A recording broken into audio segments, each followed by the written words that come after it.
no fools on the heat. My people are no fools on the heat. You must let my people go, so we can rule from Cape to Cairo. You must free my people's hands, so we can rule our purpose land. I wanna know who owns the land. Who wanna know who owns the land? Okay, now listen carefully. Chinese are ruling the Chinese land. Japan is ruled by Japanese. England is governed by Englishmen. America is governed by Americans. So, Africa must be ruled by Africans. I wanna know who owns the land.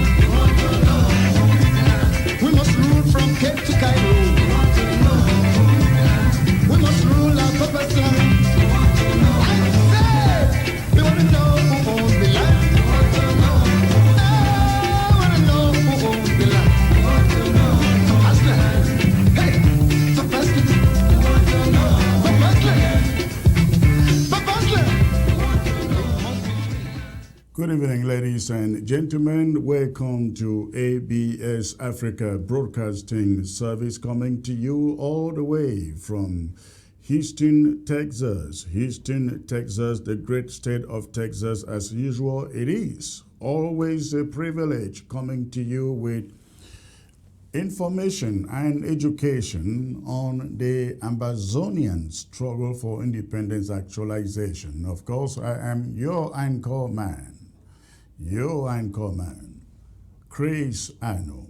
Once more, thank you for tuning in. And please, as usual, for those of you joining by way of Facebook, social media, go ahead and let us quickly populate this platform. This promises to be one of the most exciting, and I'm just saying this, and not just saying this, not just making this up so to excite you. No, I really mean it. This promises to be one of the most exciting, but equally most educating and entertaining show that I have done here on ABS. So please go ahead and you hit your share button. Let me welcome all of you from around the globe who are joining the broadcast tonight, from Asia, from Europe, including the Ukraine, the war-ravaged Ukraine, where Putin is having a field day trying to conquer a land, putting the world, the entire world, very, very much under duress. We see war going on in Amazonia. The world hasn't been under this kind of pressure that we have seen coming from Ukraine. It is just very interesting, the kind of reactions, ladies and gentlemen, that we see emerging from the war, the Russian attack in Ukraine. We're going to talk a little bit about that tonight. But thank you for those of you joining from the continent USA plus Canada. And those of you joining, of course, from Europe, including the United Kingdom.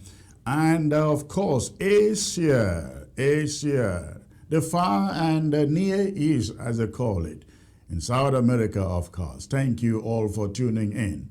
Again, I am your anchor man, Chris Ano. Please go ahead and you quickly hit that share button. I'm not going to take a lot of time here waiting for you to hit that share button because there is a lot. It is this menu is packed full, ladies and gentlemen. My menu here is very, very much packed full, but I want to see the numbers jumping on your screen. We will go from Bamenda to Ngie, from Ngie to Indian with 10 kobo. Then we will go to La République du Cameroon and the Ukraines. So many things to discuss today, but very, very important. I come to you today with an exclusive interview of somebody who worked very closely with Samuel Ikome Sako, who is going to be making some revelations here tonight.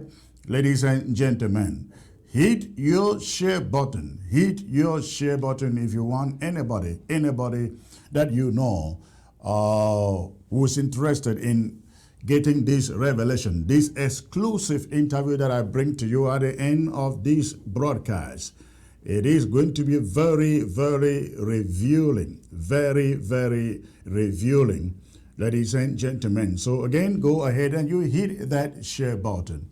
Hit that share button if you are just joining. And while you hit the share button, let me take you quickly to some information that is coming in to me. Ladies and gentlemen, we are learning here at ABS that La République du Cameroon right now is carrying out a propaganda all over ground zero. Now you will recall that I told you before I've come that if those matches take place in our territory, La République du Cameroon would want the world to believe that they have taken care of the separatists. They have taken care of Amazonian fighters. So what La République du Cameroon is doing now is busy trying to get the international community to believe that the war in Amazonia is over, is ended. And what they are doing is they are recruiting local journalists, local radio stations, preachers in churches to take the message of peace to the airwaves, to their churches and to the airwaves, to try to convince the international community. And who cares if anybody actually do care at the international community level that the crisis, as they would love to call it, for them is not a conflict. It's a crisis because, they believe this is within their territory. So they want the international community and whoever cares to believe that the crisis has been put to rest. And so if you see the press statement out there coming from Bamenda asking the women to go out on March 8th, International Women's Day, to put on a parade, which of course they will again zoom out to the international community to the effect that, at least if not the international community, you will have the diplomatic corps. The diplomatic corps in Yaoundé, they will zoom that out through their CRTV. The diplomatic corps in Yaoundé will see that, and they will say things are returning. Things are returning to normality, finally, in the southern Cameroon's Amazonia. So that is what La République du Cameroon has set out to do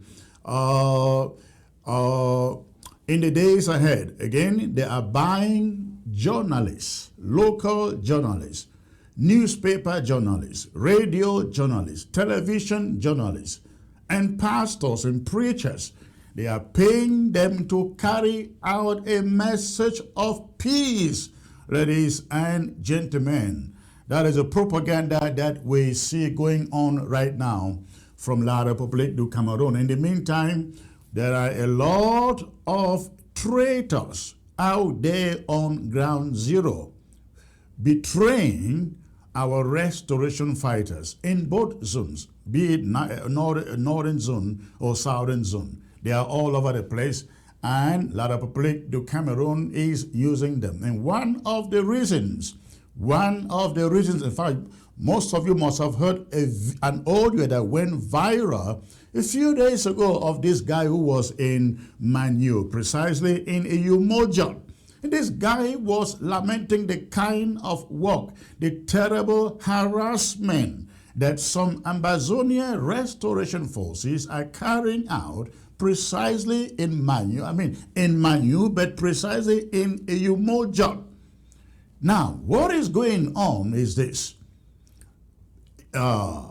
Residents are beginning to call La République du Cameroon Army to report some of these fighters who are posing severe threats to the residents. And so if you are a fighter out there, the problem may be you. The problem may be you. We have said to you again and again, your security is very, very important on ground zero.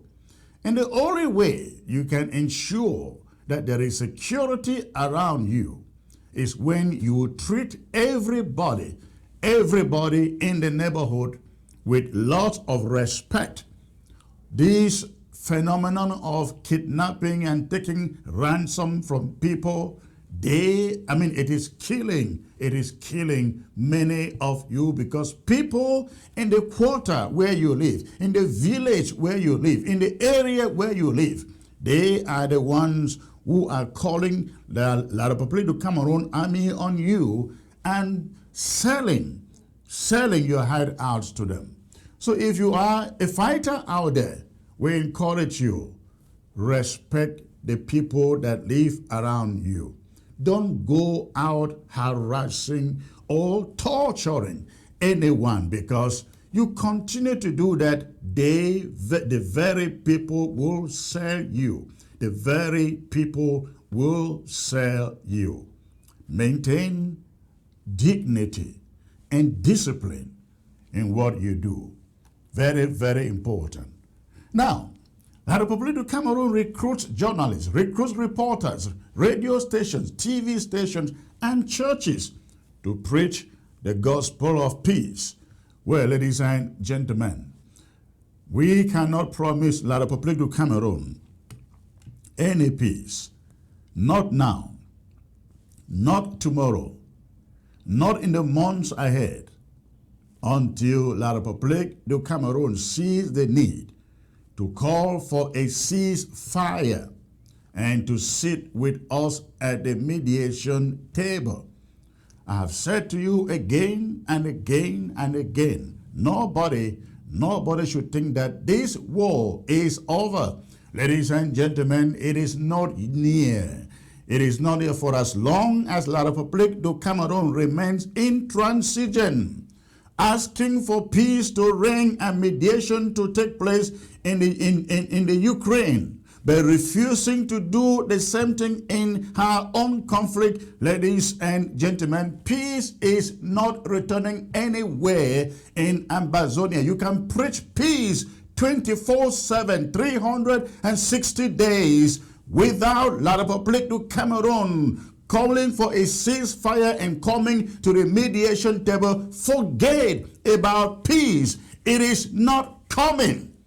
It is not coming, ladies and gentlemen. If they think that it is over, let me assure La République du Cameroon, we have just begun. We have just begun. Fire power. And I really think I stand with those who say this firepower must get into La République du Cameroon. Ladies and gentlemen, we cannot be fighting this war for 5 years in our territory and leaving La République du Cameroon citizens go as if nothing is happening in that damn country. This war must get into their territory too. We must get them in this phase of this struggle to feel the pain. To feel the pain, bring down the bridges in their territories, bring down their hotels, bring down anything that will pinch them and make them to feel the pain Amazonians are going through. All right. So that is it, ladies and gentlemen. We want Ground Zero to take note of this. Take note of this. They bring peace to you, and that is what we see happening in Bamenda. Let me take this thing that is happening in the Ngie, not Ngie, ladies and gentlemen. Now you all observe You have all observed it. Take a look at this, ladies and gentlemen. Happening again. This is a report coming from Equinox TV.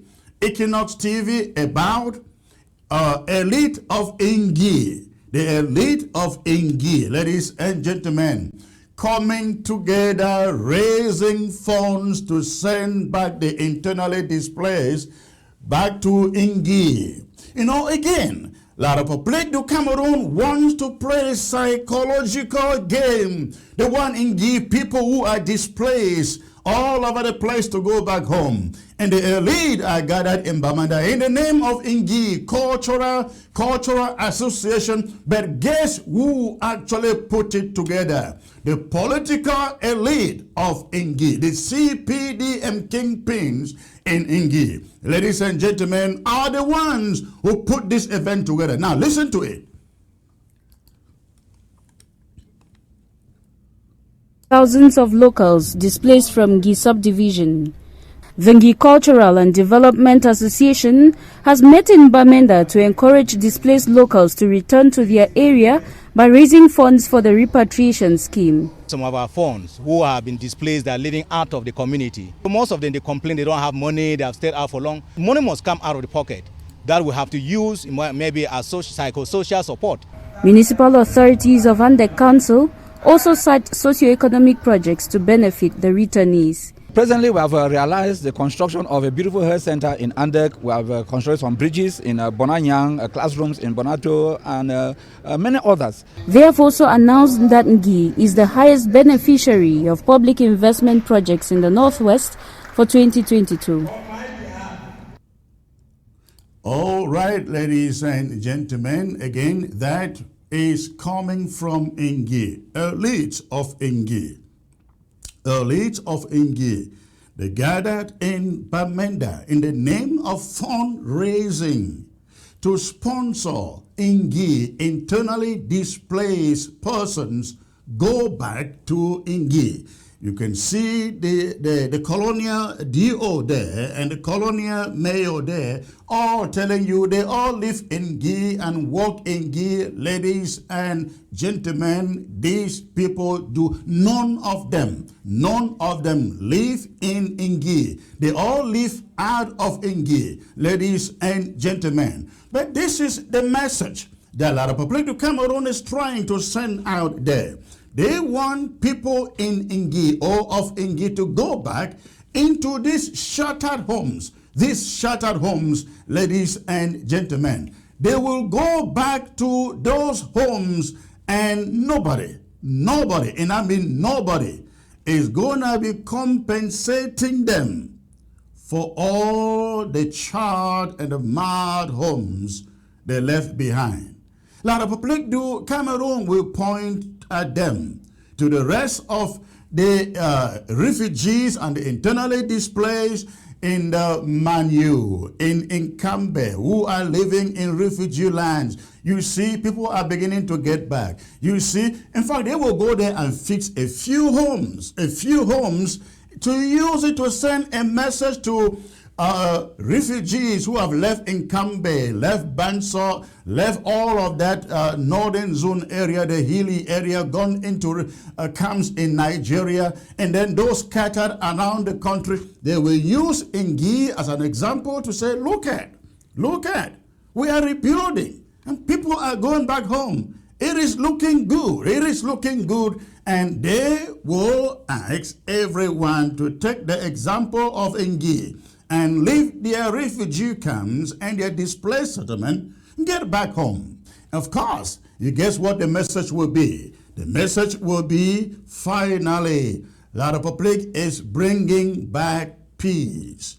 La République is bringing back peace. La République is resettling the internally displaced to come back home. La République is rebuilding. In fact, you heard in that report, the reporter saying, Ngie is the most beneficiary in 2022 of so-called development funds. I don't know. We are hardly into 2022, and Ngie is the most beneficiary, ladies and gentlemen, of their development fund. In February, I mean, January, February. And Ngie is the most beneficiary of what? We do not know. Nobody, ladies and gentlemen, nobody should fall for this. No one person should fall for this. Now, I am joined, ladies and gentlemen, by Dr. Atienjo, who happened to come from Ngie. And ladies and gentlemen, this is very, very interesting because this is the hometown, the local government area of Ochiba Achundo, the old school headmaster kind of that you find out there, ladies and gentlemen, making audios and telling everybody, wanting everybody to believe everybody else in this struggle except him is à la République du Cameroon. But he never tells you, ladies and gentlemen, his own father lives in Yaoundé,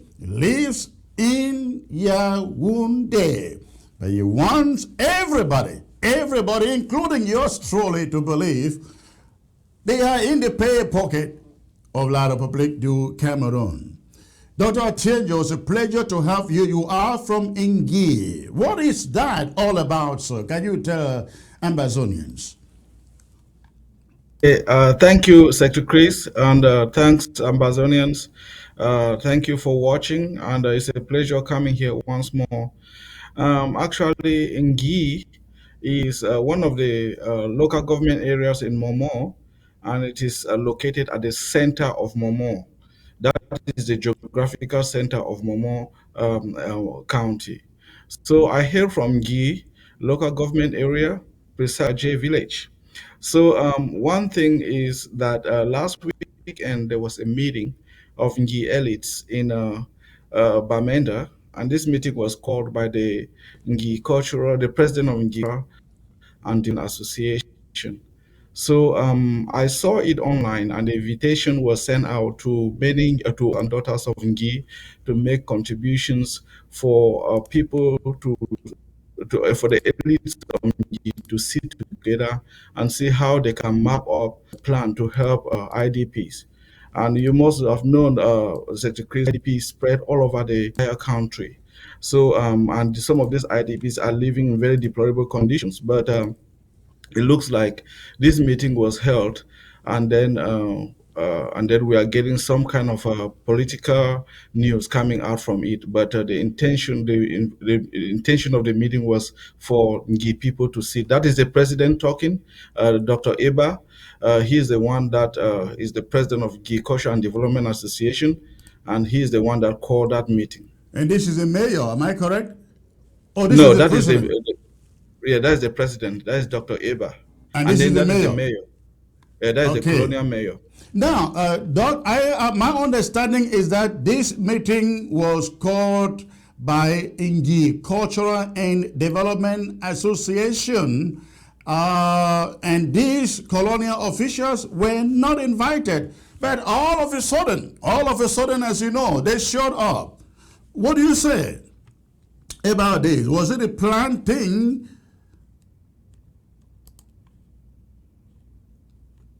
Hello, Doc, can you hear me? Dr. Atienjo. It appears that I lost Dr. Atienjo there. But yeah, this is what we are learning, ladies and gentlemen. This was held under the guise of Ngie Cultural and Development Association. But all of a sudden, the parliamentarians showed up. All of a sudden, the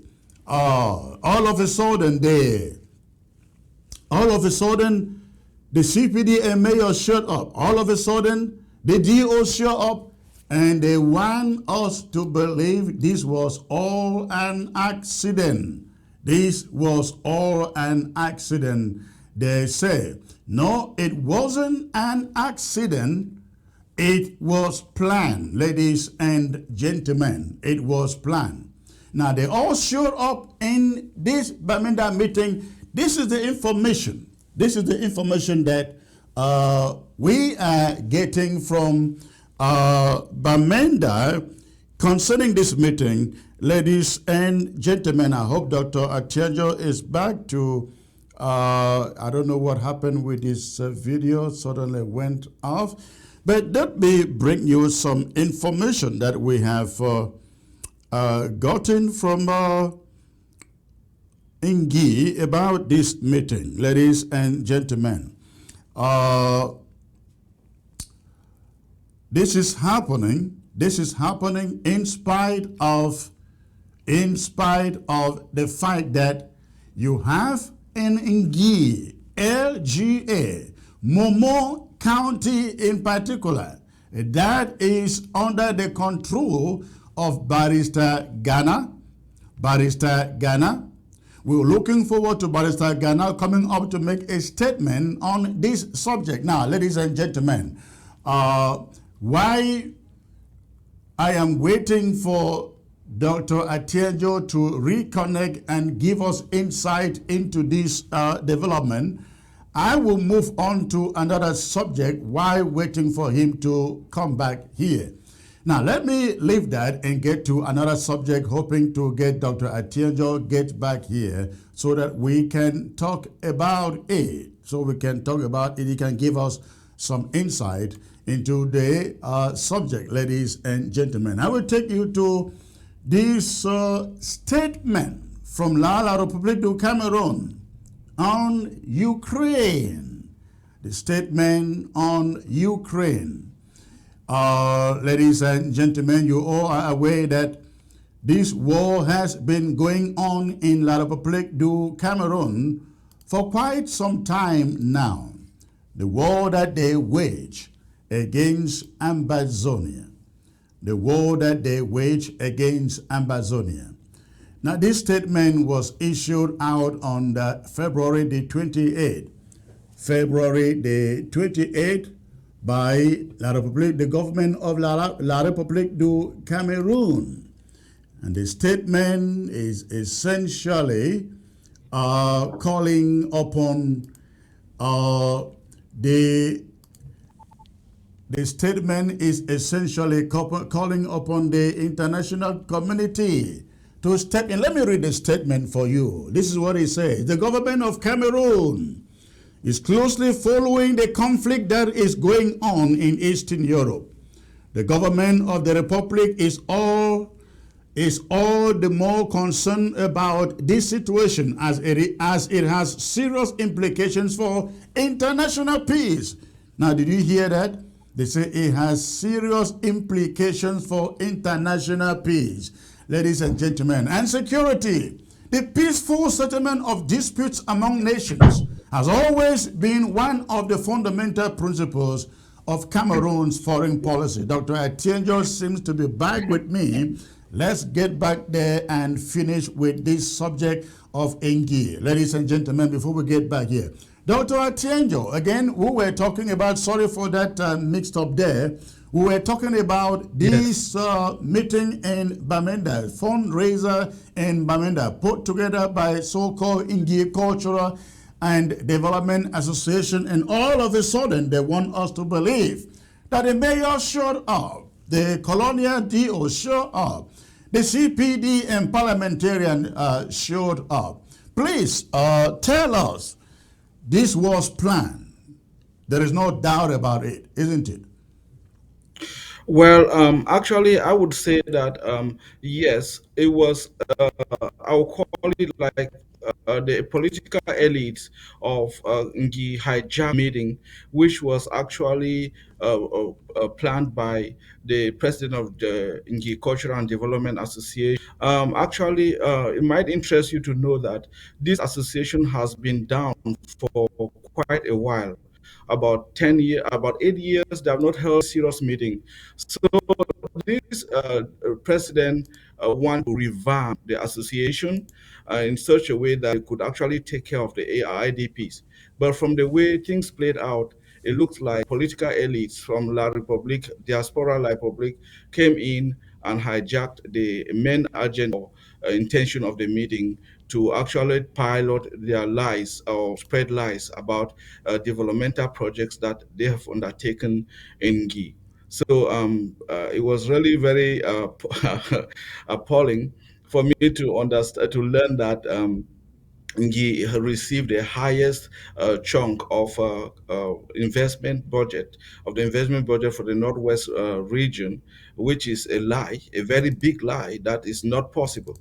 And But we are I still, wish to, I mean, we're not even into 2022, and they want us to believe Ngie already has the highest chunk of their national investment budget. How do they expect anyone to believe that? we have actually this is about ego.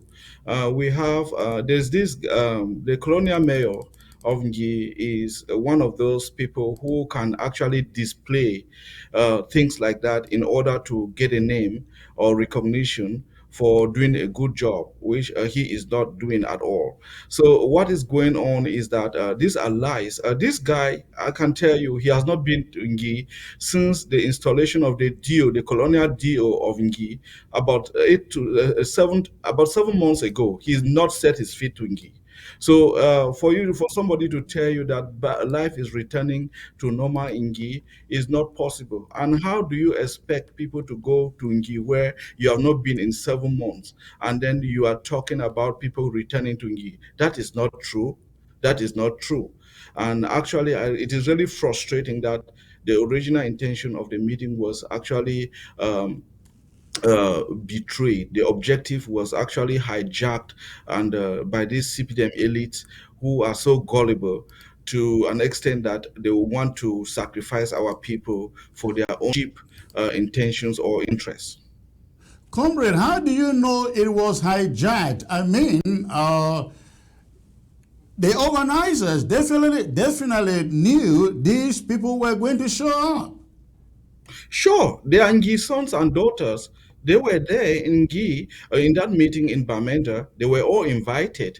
But when they got to this meeting, I think they were given opportunities to talk, like the colonial master, the colonial mayor there, that is the parliamentarian over there, colonial parliamentarian, and that is also the regional councillor for the Northwest, for the fake, how do they call it? Uh, the the fake talks that the La Republic organized. So what is happening is that these individuals were given opportunities to make speeches. So they turned it into a CPDM campaign. As usual, you know this.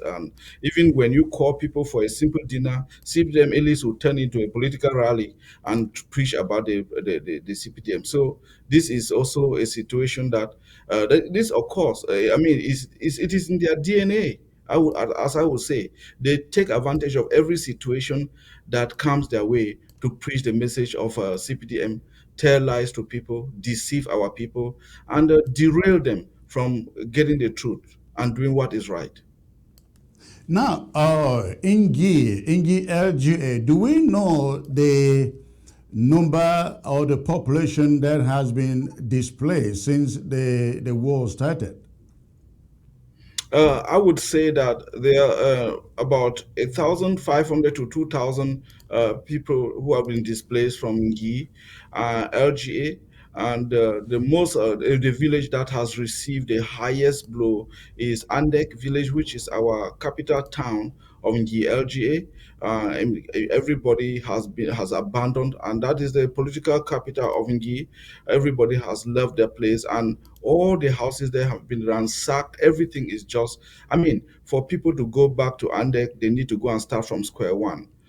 There's no house there that has not been ransacked and destroyed. So a lot of things are going on. So it is really, really, really laughable for some individuals to say that people should return to Ngie, especially Andek. But some other villages, nearby villages to Andek, have actually helped to harbor most of these people who could not have the means to go out of Ngie. So they've gone to neighboring villages and they have taken residence there, temporary residence in those villages. Now, one thing we are learning is that Ngie is now infiltrated by La République du Cameroon military, and those who have been sent there to ambush and track down Ambazonian restoration fighters in this local government are Ngie indigents who are in Cameroon's army. What do you know about that? Yes, that is very, very possible. We have a very huge population in the military, and yes, it is very possible that for them to maintain their jobs within the La Republic military, they are sent on special assignments to do things like that.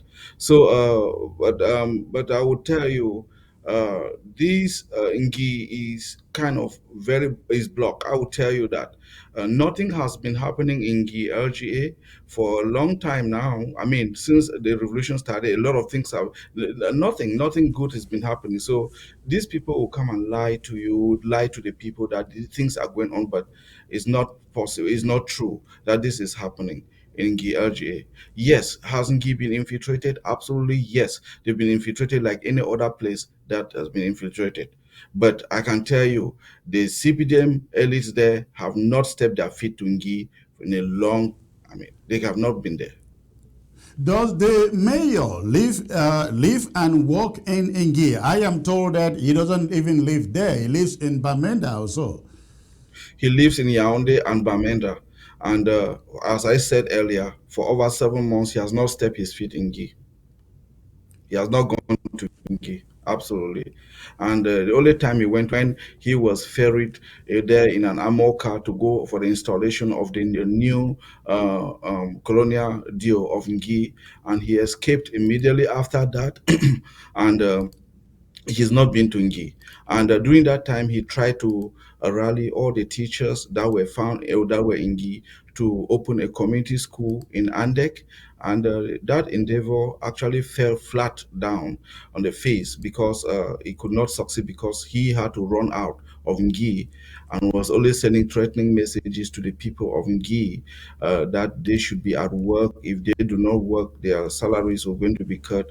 I mean, he subjected them to some kind of inhuman conditions which were not really accepted. But you can see those are the funds. You can see that those are the funds of Ngie who are out of Ngie. They are leading their villages from outside because they are unable to return to the village because the place to the LGA, the place is not habitable for them. It's not comfortable at all for Ngie sons and daughters who are having a contrary opinion to our liberation and independence. All right. Comrade, please, you stay back in there. I will bring you later on later on in the show. Let me get to, take you, ladies and gentlemen, to Ekondo Titi, where La République du Cameroon colonial officials had a very, very bad day. Another bad day. You will all recall it was in the same county, Indian County, that our restoration forces picked up 6 of their colonial officials, and I believe they are still holding them in their detention centers in the county. Today was another very, very bad day for colonial officials in that community, talking about Ekondo Titi. Now, this is a story that we have learned. We have learned that the DO of Ekondo Titi, ladies and gentlemen, that is a senior divisional officer for Ekondo Titi, one Timothy Aboloa. Now, you recall that when they send their divisional officers in our territory, they never send indigenes. They send colonial, La République colonial citizens into our territory. So when you hear the name Timothy Aboloa, that sounds Betty to me. The mayor of the municipality, one Kenneth Ngie, ladies and gentlemen, and 3 others were killed, it says, in an IED attack around a village called Bekora. The other victims include the DO's driver, one Mayor Stanley, a CPDM subsection president called Ebeku William, ladies and gentlemen, and Also, we also have one bodyguard, Adjutant, that's the title, Adjutant Akono. The convoy was on a socio-economic tour, we learn, when their vehicle landed on an IED in the outskirts of Ikondo Titi. So that happened today morning, around 1, not in the morning, it happened today at 1 p.m. 1 p.m. Amber time, ladies and gentlemen. The images you find on your screen, they are coming from Ikondo Titi. A very bad day, a very, very bad day for La République du Cameroon soldiers. I am joined, ladies and gentlemen, by phone by the chairman for Indian County, Comrade Camara. Hello, sir. Hello. Hello, Secretary Chris. Hello, good afternoon, comrade. Good afternoon, my comrade brothers. Thank How you doing, sir? I am doing excellent, and we are seeing the work of FM 10 Kobo right here on our screen. If it is not his work or their work, let me know.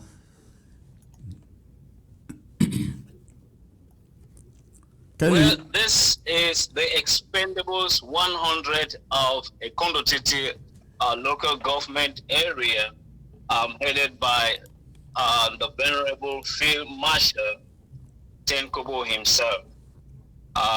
They are simply answering to the call of the Amazonian people for a free and liberated homeland. So they're just doing what they know how to do, kick the enemy out of our land by any means possible. So what you're seeing on the screen, what is out there on social media, it is true. There is panic in the camp of the enemy because the restoration forces are still well alive and very active. And we're working hard to make sure that this statement stand true, that we are for nothing but a free homeland for the Amazonian people. So, now, where were these guys heading to when this incident took place? Well, you know, one of the things they think that they've been deceiving themselves that they are in control.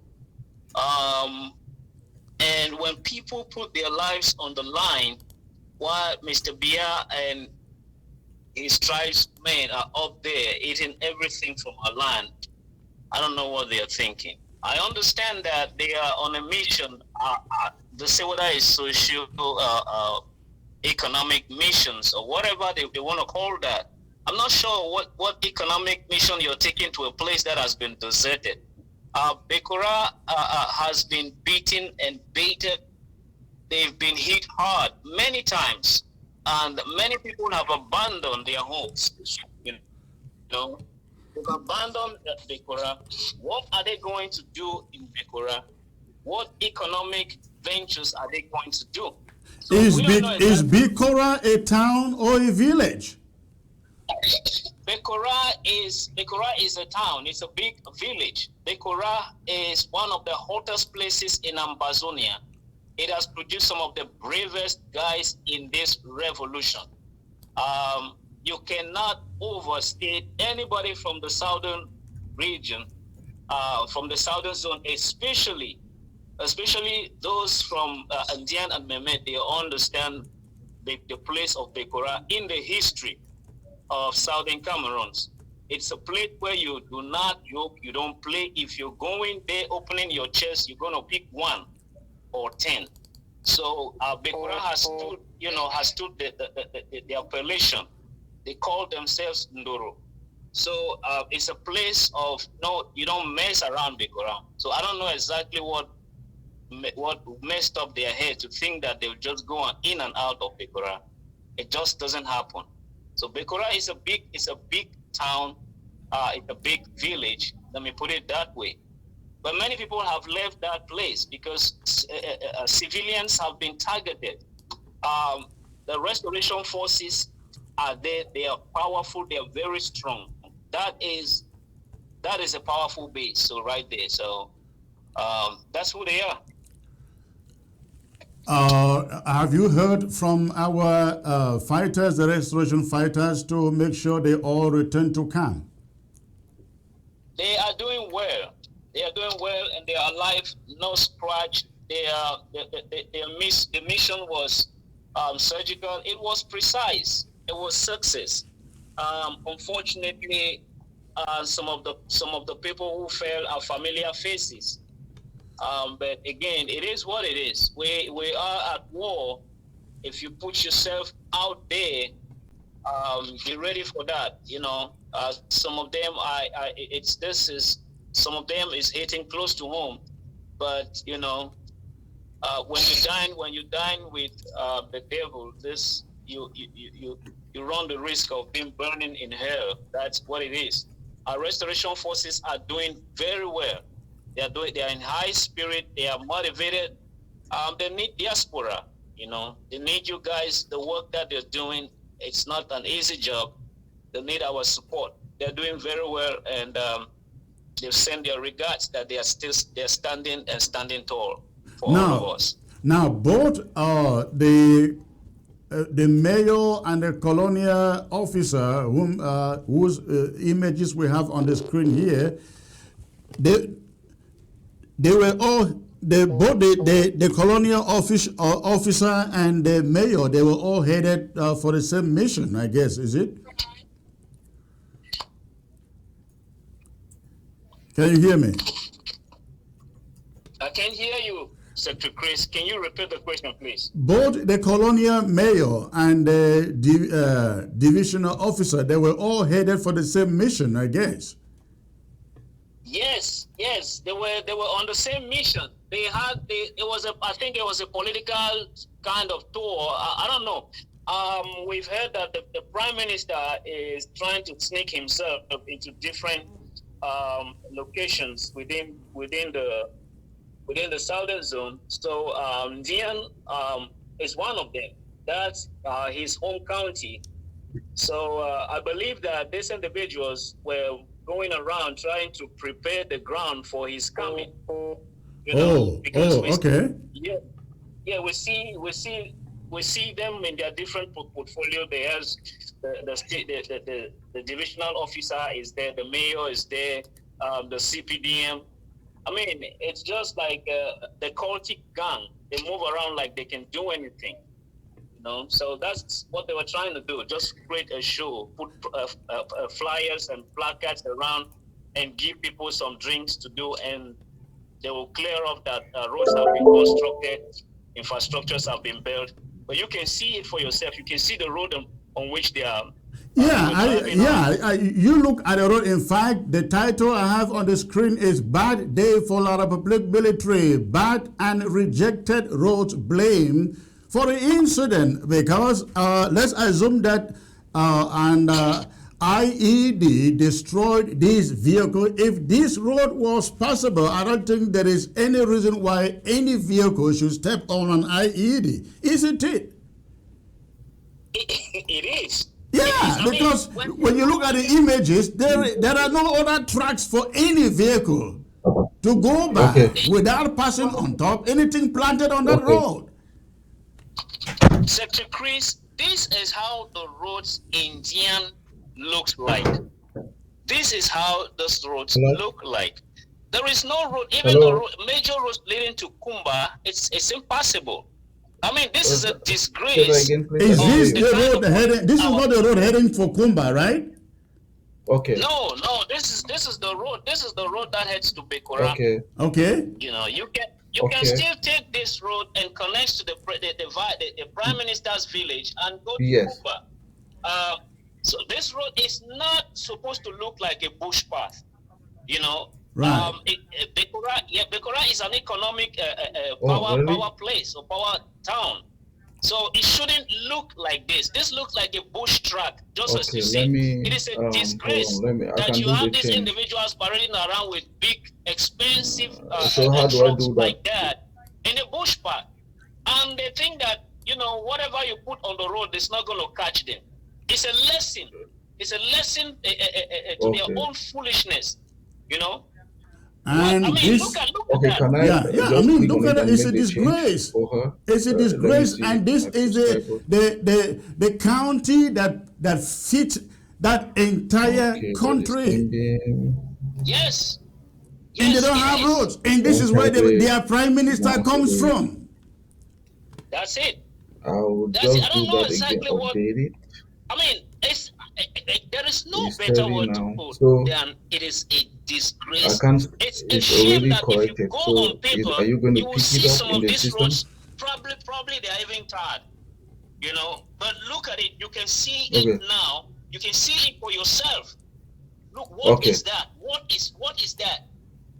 It's a Okay, is that? thank you so disgrace. much. It's a disgrace. Big disgrace. It's a big disgrace. So, Okay. Okay, again, thank you so I much. want to believe that our fighters, the restoration fighters, are doing great, and they are taking a rest after such a great job. Yes, they are. They are, and there is no rest.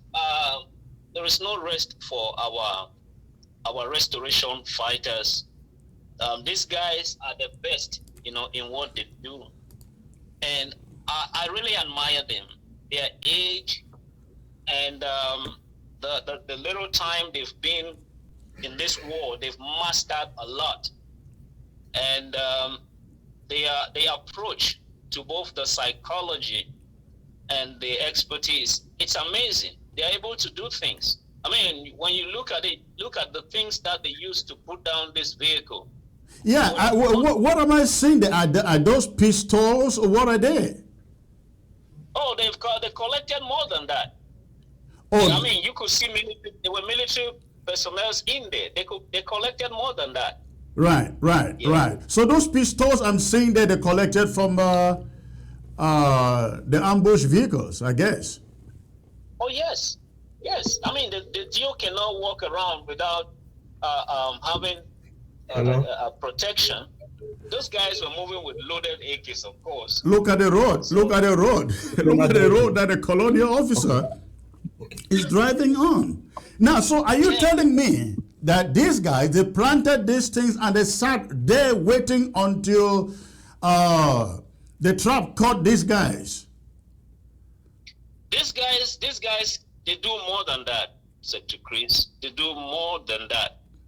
This thing is happening in their own hometown.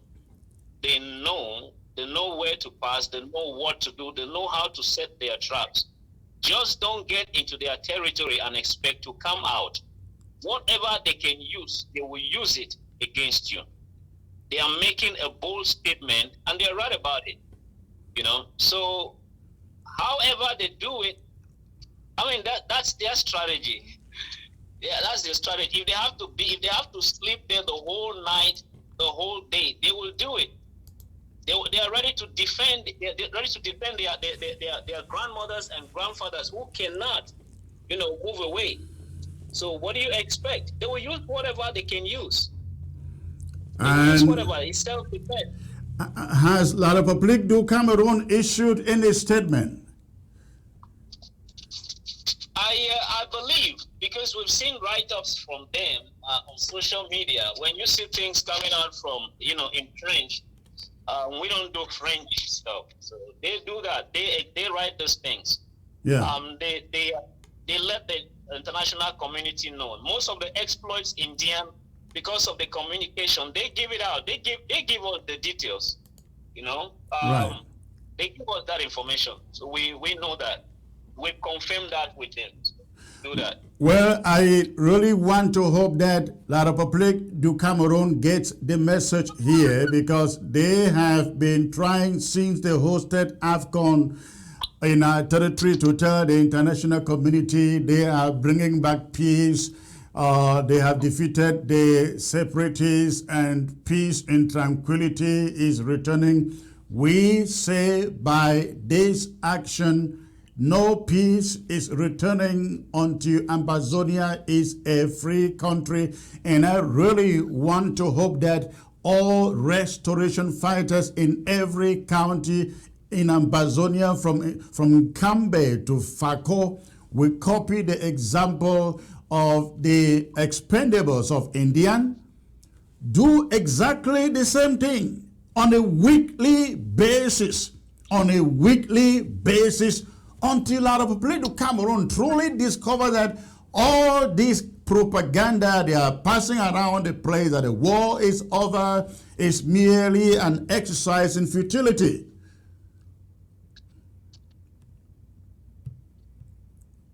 Your last word, sir.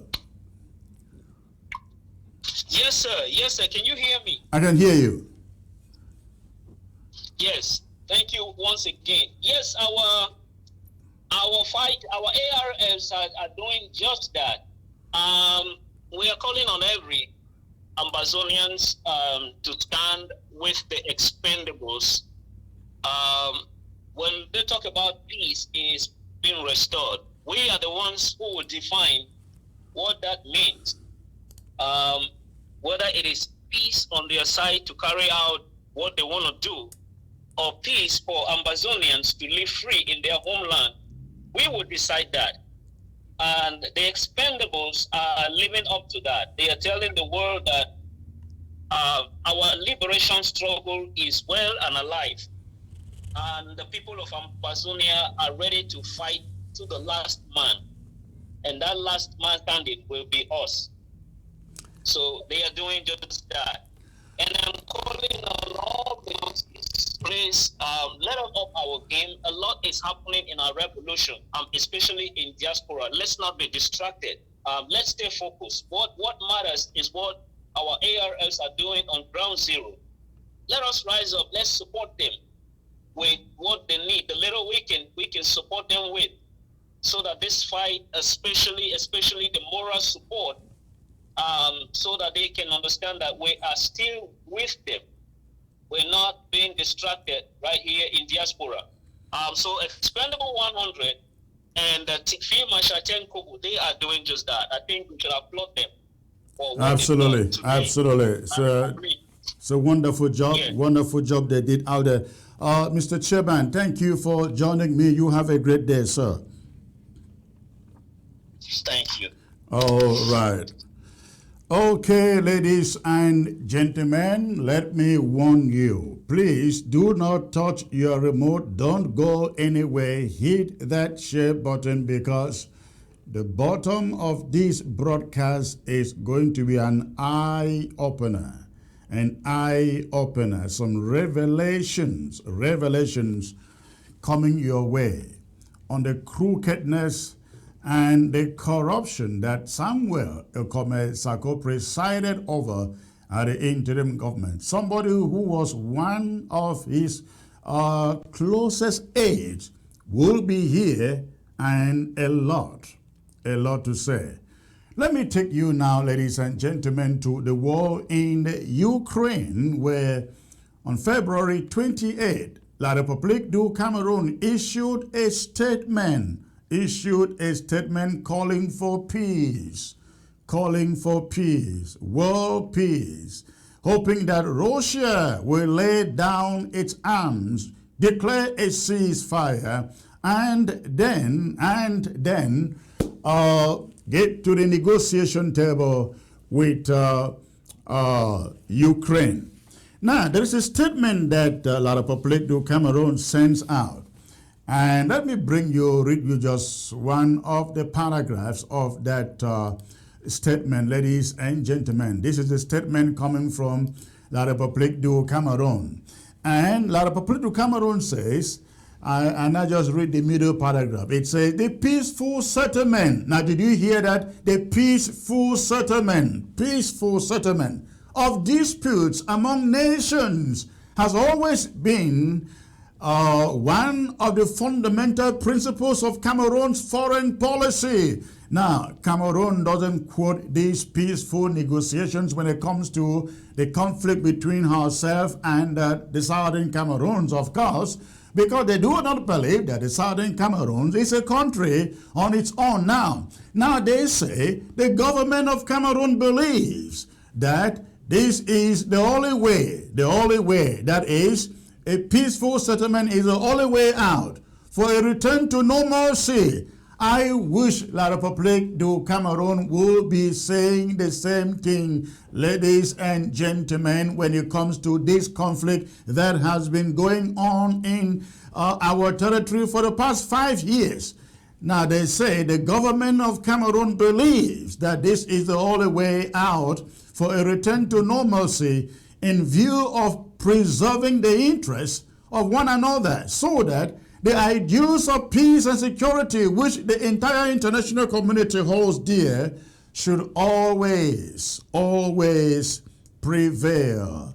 They say, what level of hypocrisy, ladies and gentlemen, coming from La République du Cameroon. Cameroon knows no peace today because it declared war on the Southern Cameroon. Joining me right now, ladies and gentlemen, Comrade Agbo Derek, who is joining all the way from Norway, and Barrister Martin Tumasang, who is also joining from Europe, precisely in England. Comrade Derek, thank you. My apologies for sitting in there for so long, just waiting for this moment, sir. This opportunity to talk to Amazonian people and to make use of your platform. I'm very happy for that. Thank you, thank you. Comrade Martin, your camera is, I don't know, but we'll manage it the way it is. It doesn't have a good shape of you out there, but we try to just manage it the way it is. Good to have you back here, sir. Okay, thank you, Chris. All right, all right. Let me start with Comrade Agbo Derek. La République du Cameroon is preaching peace, international peace, when Russia declares war on Ukraine. But when they declare war on the Southern Cameroons, they will not even as much as acknowledge that there is the peace process on the table put there by the Swiss. What level of hypocrisy do you describe this? Well, we all know La République. First of all, we must understand that La République is not a sovereign state, and that is what most people don't know. It's a country that has a history of giving away its sovereignty, and we can go back from history. You will see that they are the only countries that have been inviting the colonial masters to come to them. If you see, they have been signing treaties for other countries to come and control their territory. And you see, and before 1960, when they had independence, they had already transferred their sovereignty to France to govern that territory under the what they call the France-Afrique collaboration, or France-Afrique economic cooperation. So it's a country that does not believe in sovereignty. And I do not believe that Cameroon actually controls itself, because that's the reality. When you give away your sovereignty, you don't control yourself. So what Cameroon is writing there, or what their minister is saying is actually writing, is pure hypocrisy, because they don't control their foreign policy. And the war they have declared on Amazonia is a war that Cameroon is just there as a masquerade. The real person behind is France. So whatever thing Cameroon does in its foreign policy, it must consult the French government. So the statement out there is really is something laughable, because when we go down to history, we'll look the different agreements that Cameroon itself has engaged in which they have never respected. And especially when it comes to the situation with Ambazonia, because I see the foreign minister, the communication minister saying that Cameroon has always respected agreements, it has always respected peace, among countries, promoted them. And I do not see that. You see, because when we look at the the agreement Cameroon government itself accepted uh, during the declaration of the ACHPR as the African Court of Human and People's Rights, the judgment they gave over the Southern Cameroon actually accepted that agreement. They never implemented it. They were called to meet the people of Southern Cameroon and discuss with them. They never did that. They gave that was a blatant violation of that agreement. When we look even the Bakassi Peninsula judgment, Cameroon has never respected the Bakassi Peninsula judgment, and that is what most people don't talk about.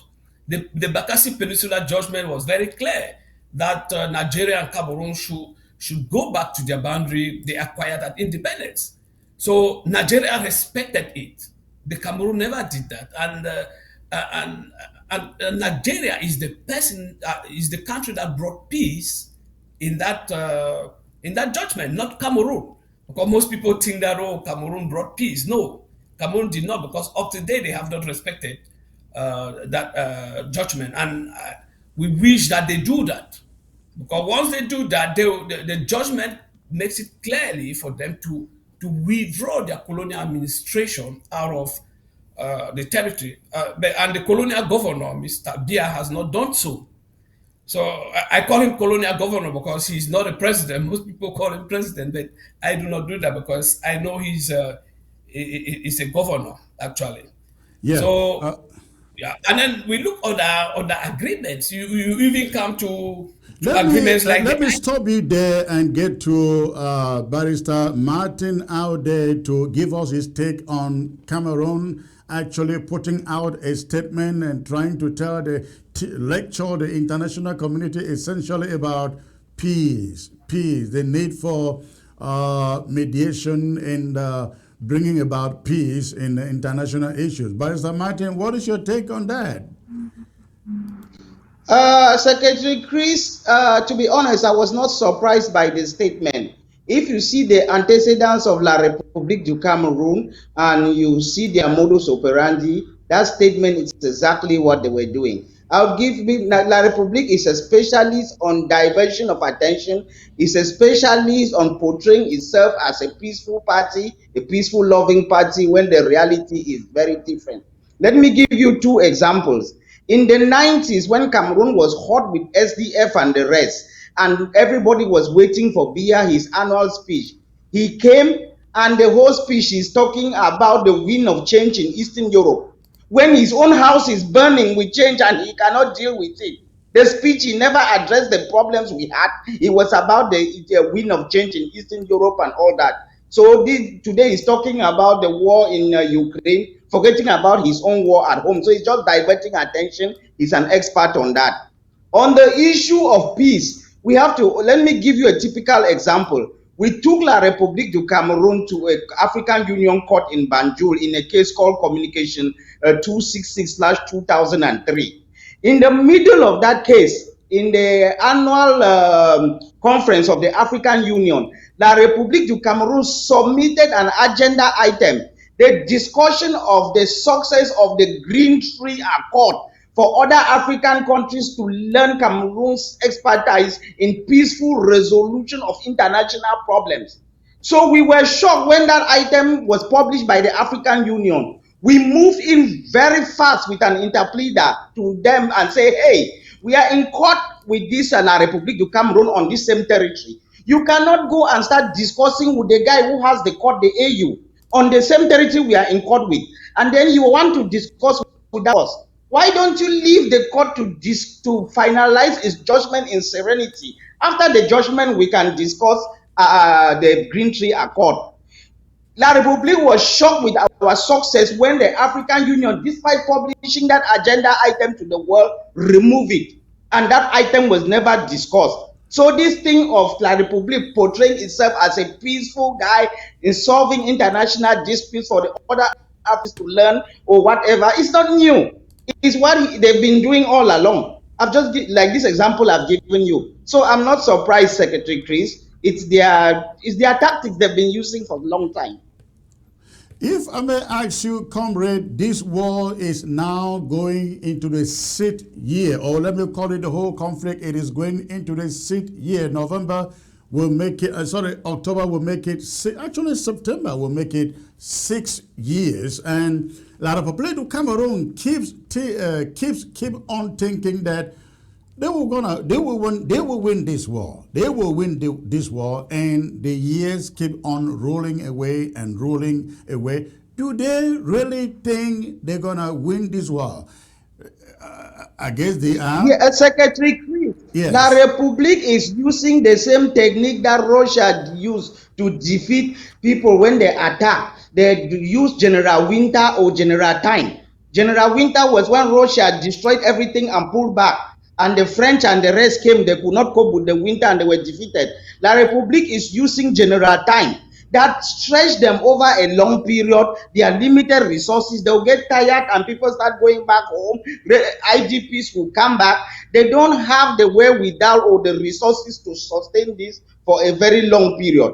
So La République is using time as a general. General Time will conquer us. That is what they are trying to do. But If do they you see this thing for 10 that years, happening? I mean, when you look at... I don't see that happening, but that's what they believe. They Right. didn't, originally they thought 2 weeks they will conquer us. Afterwards, we are still there with them. So they are hoping with time, they will normalize things and say the war is ended. People get tired. They want to do their businesses. People want to go to school. They then turn against the restoration fighters and they think will be over. That's their technique. Because I know for sure among us we have our own issues, but I think that where we have arrived at the moment in this current phase of this struggle after about 60 years, we are not at a point where anybody, in spite of the differences, would want to turn and look back and say, you know what, let's give up. Chris, you know La République is using a technique sometimes now in some LGAs where they settle some commanders or settle some people there so that you people don't actually fight again. It's live and let live. We don't attack you, don't attack us, but the reality is that the war is ended in that LGA. So if you see a typical LGA like Bafut, there are fighters in Bafut who are in cohorts with La République du Cameroon. Bafut has not fought for like 3 years. Because of that arrangement, there are some places where La République is passing, some commanders in Bafut are passing. I don't attack you, don't attack me. That is the technique they are trying to spread across the land, believing that they will kill the struggle from within, where the commanders now have an understanding and they are not attacking them, they're settling them, and then they cannot win us, but they believe we can implode from within. That's their technique. It is quite unfortunate what is happening in Bafut because Bafut used to be one of the hotbeds of this struggle in the days of General No Kata, whom I used to talk to like almost on a weekly basis. You are very much correct. For a while now, nothing has taken place inside Bafut, and instead we'll learn of a lot of black legs inside Bafut and a lot of kidnappers there. Correct. That's the problem. They want the thing to implode from within. They are using a lot of resources to implode the system because eternally they cannot defeat us. They only want us, we fight abroad, then we fight internally, and the system collapses abroad and collapses with the technique. Let me get back to Comrade Derek there. Comrade, give us your take on this. You hear the tactics that La République du Cameroon is trying to employ here, hoping that they just sit still and then we get tired and they just come back and take back the land and take back all of us. In fact, I'm reading some articles out there about how La République is just sending back their French teachers, their gendarmes, their everything. And they are warning that if we think that we can surrender, when we surrender, there will be nothing left as the southern Cameroon, because La République would have just taken back everything, including the land and the language. Yeah, I think they are mistaken because the La République is confused. They are looking at this generation to be as the past generation, because with the past generation they have used the tactics of bribery, tactics of delay, as our former comrade said, and they succeeded. But this generation, they were so surprised to see how serious this generation is, how prepared psychologically, how prepared even with defense, with self-defense, to resist all the colonial threats that comes in. And the generation is so determined. If you look at the age of our young brothers and sisters defending the land, you don't find guys of 40 years there. It's from 35 downward. So it's a fight of survival, So, and the youth are aware of that. They know that if they give up, they will continue in the same system. So they are ready to fight Cameroon, no matter what they do, no matter what assistance they get from if their allies. This generation is ready for them.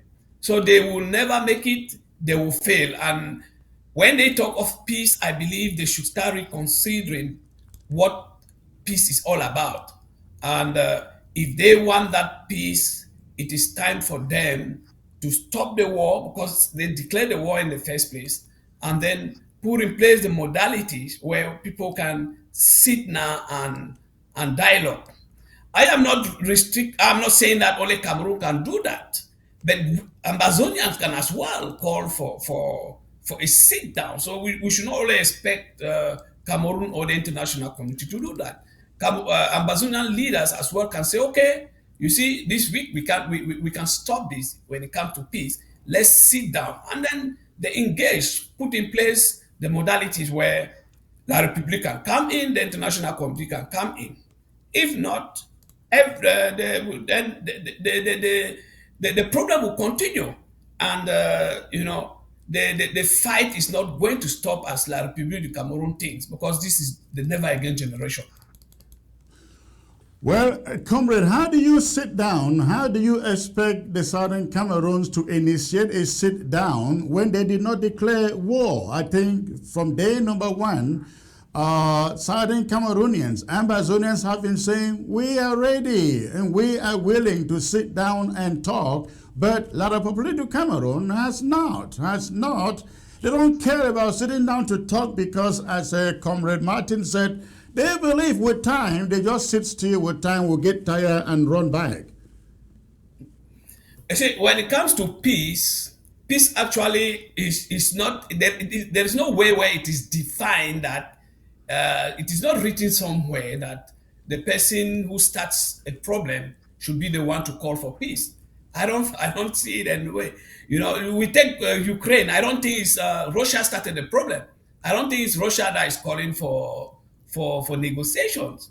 The international community could do that. Even we see Ukraine also was pushing for that. Okay, we can sit down and talk. And then Russia as well accepted, okay, we can sit down and talk. So when it comes to peace, Russia launched the war like yesterday, and the next day they were already on the mediation table, right? Yeah, so that's what I'm saying, that anybody can call for peace. But what we are saying is that... But in this case, Russia called for peace because they are the aggressors. We have been waiting for La République du Cameroon to call for a ceasefire and some kind of mediation to no avail. No, but before that, the international community has been calling for talks. We should not forget that. They have been calling for talks, telling Russia that no, you can mediate, you can discuss this thing together. You can try and solve this together. So my point is that we should not only leave the issue of talks to Cameroon, expecting that it's only Cameroon who can do that, or the international community. Ambazonians as well can do that. We can get our partners, we sit with them, we plan, and then we present the project to the international community, we present them to Cameroon. But If they buy comrades, I them, don't then know we why sit you down. keep saying Ambazonians can do that through our partners. We already have partners in the Swiss and USD. And La Republic is not listening to them. No, I think to the best of my knowledge, the Swiss is just a process. It's not actually negotiation. It's a process. It's a process Right. where, But it's when people, everything that you can think of, right? no, that is a It mistake. starts with the ability of them convincing La Republique to at least talk to us, or we sit down somewhere and talk. We really don't need to sit down and talk, maybe, but at least acknowledging each side is what La Republique has not done. It is not the fault of the Swiss. It is that of La Republique du Cameroon. Let me get to Comrade Martin. Maybe you will have a different perspective on this. Secretary Chris, I have a totally different perspective.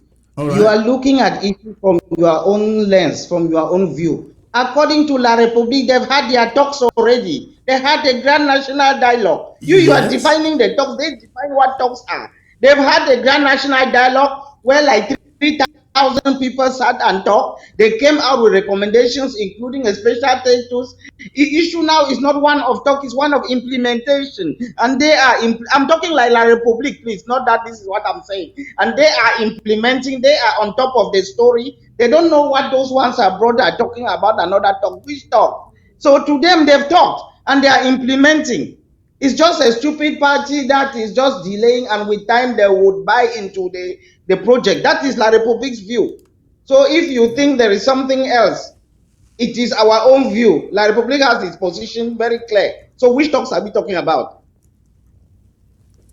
Well, if I can come in there, Yes, come in there. La République is looking at it as an internal problem. That's the first thing you must understand. They look, they make they want the world to understand that the Ambazonian problem is an internal problem. That is what they want, and that is what they are trying to project with France. That no, this is an internal problem. It's not an international problem. But in reality, it is an international problem. And it is left on us Ambazonia to prove to the international community that this is actually an international problem. If we limit our issue, because when you talk of the Grand National Dialogue, the Grand National Dialogue is limited on internal issues. So for me, I look the Grand National Dialogue as a preparation for Cameroon to bring what they have on the negotiation table we will have with them, because we were not there. We were not there. We were not in the Grand National Dialogue. So if we have to talk, Balas and the rest were there. then we have to sit down with Cameroon. No matter what they have done, no matter what they are doing, they want the world to just believe that okay, it's an internal problem, of which it is not. Well, let us hope that they are mistaken, because Sure, yes, they are mistaken. yeah, they may have held their dialogue, but that was their dialogue. It wasn't Yes, our exactly. dialogue. And the Swiss and the HD, they are speaking our language, at least to a certain level. And when they say La République is ready to talk or to sit down, we can now call that our dialogue, our mediation. Until then, we will say that La République is not doing what it is preaching in the Ukraine and Russia. Let me give Metro Thomas Sang the last word. To be honest, on this issue, the last word I can say is what would free us, what will bring La Republique to the table is our performance on the ground. If our fighters hold La Republique on our territory and even cross and hold them on their territory, the time is coming, it will soon come, when La Republique will have to come on the table. It might be under Biya, or it might be time when Biya dies, the new person comes and realizes this folly cannot be perpetuated for long. It cannot continue in perpetuity. He might come on the table. So it's either we fight Biya for them to realize that they cannot survive economically and militarily on the ground, or when Biya dies, the new person comes, maybe he takes a new direction. That is the two directions I see how we would go. Okay. Comrades, I definitely will be bringing you guys back here quite very, very soon. We will look detailedly into this Ukraine issue and discuss the treatment that Africans have received in the hands of the international community, the Europeans in particular. Comrade, Agbo, you want to say Yeah, something? I just wanted to add something very important on what the barrister just said. You know, when it comes to resolving this problem, I just want to say that much of the work now is on Amazonians. That is what I want to say. Adding to the self-defense, he said there are other issues that we Amazonians have to do. If we look the crisis going on in Ukraine now, there's something to learn there, much to learn there, and it's the way the Ukrainians organize themselves. It's the way they kept aside all their differences. It's the way they together they mobilize the international community to come behind them. That Amazonia must learn. We must learn to communicate with each other because we, especially the people of the media, I mean the activists, must know the kind of language they are using. Because when you have the microphone and you don't know, you just peel out words, it will hurt you, it will hurt your brother, and it will hurt even the person who wants to come to your help. So we really need to learn how to communicate, how to work with each other, each group, the interim government, no matter which of them, the AGOC, the RUWA, that the Republic of Amazonia. We must bring all those resources together. And then another aspect is the aspect of mobilizing ourselves.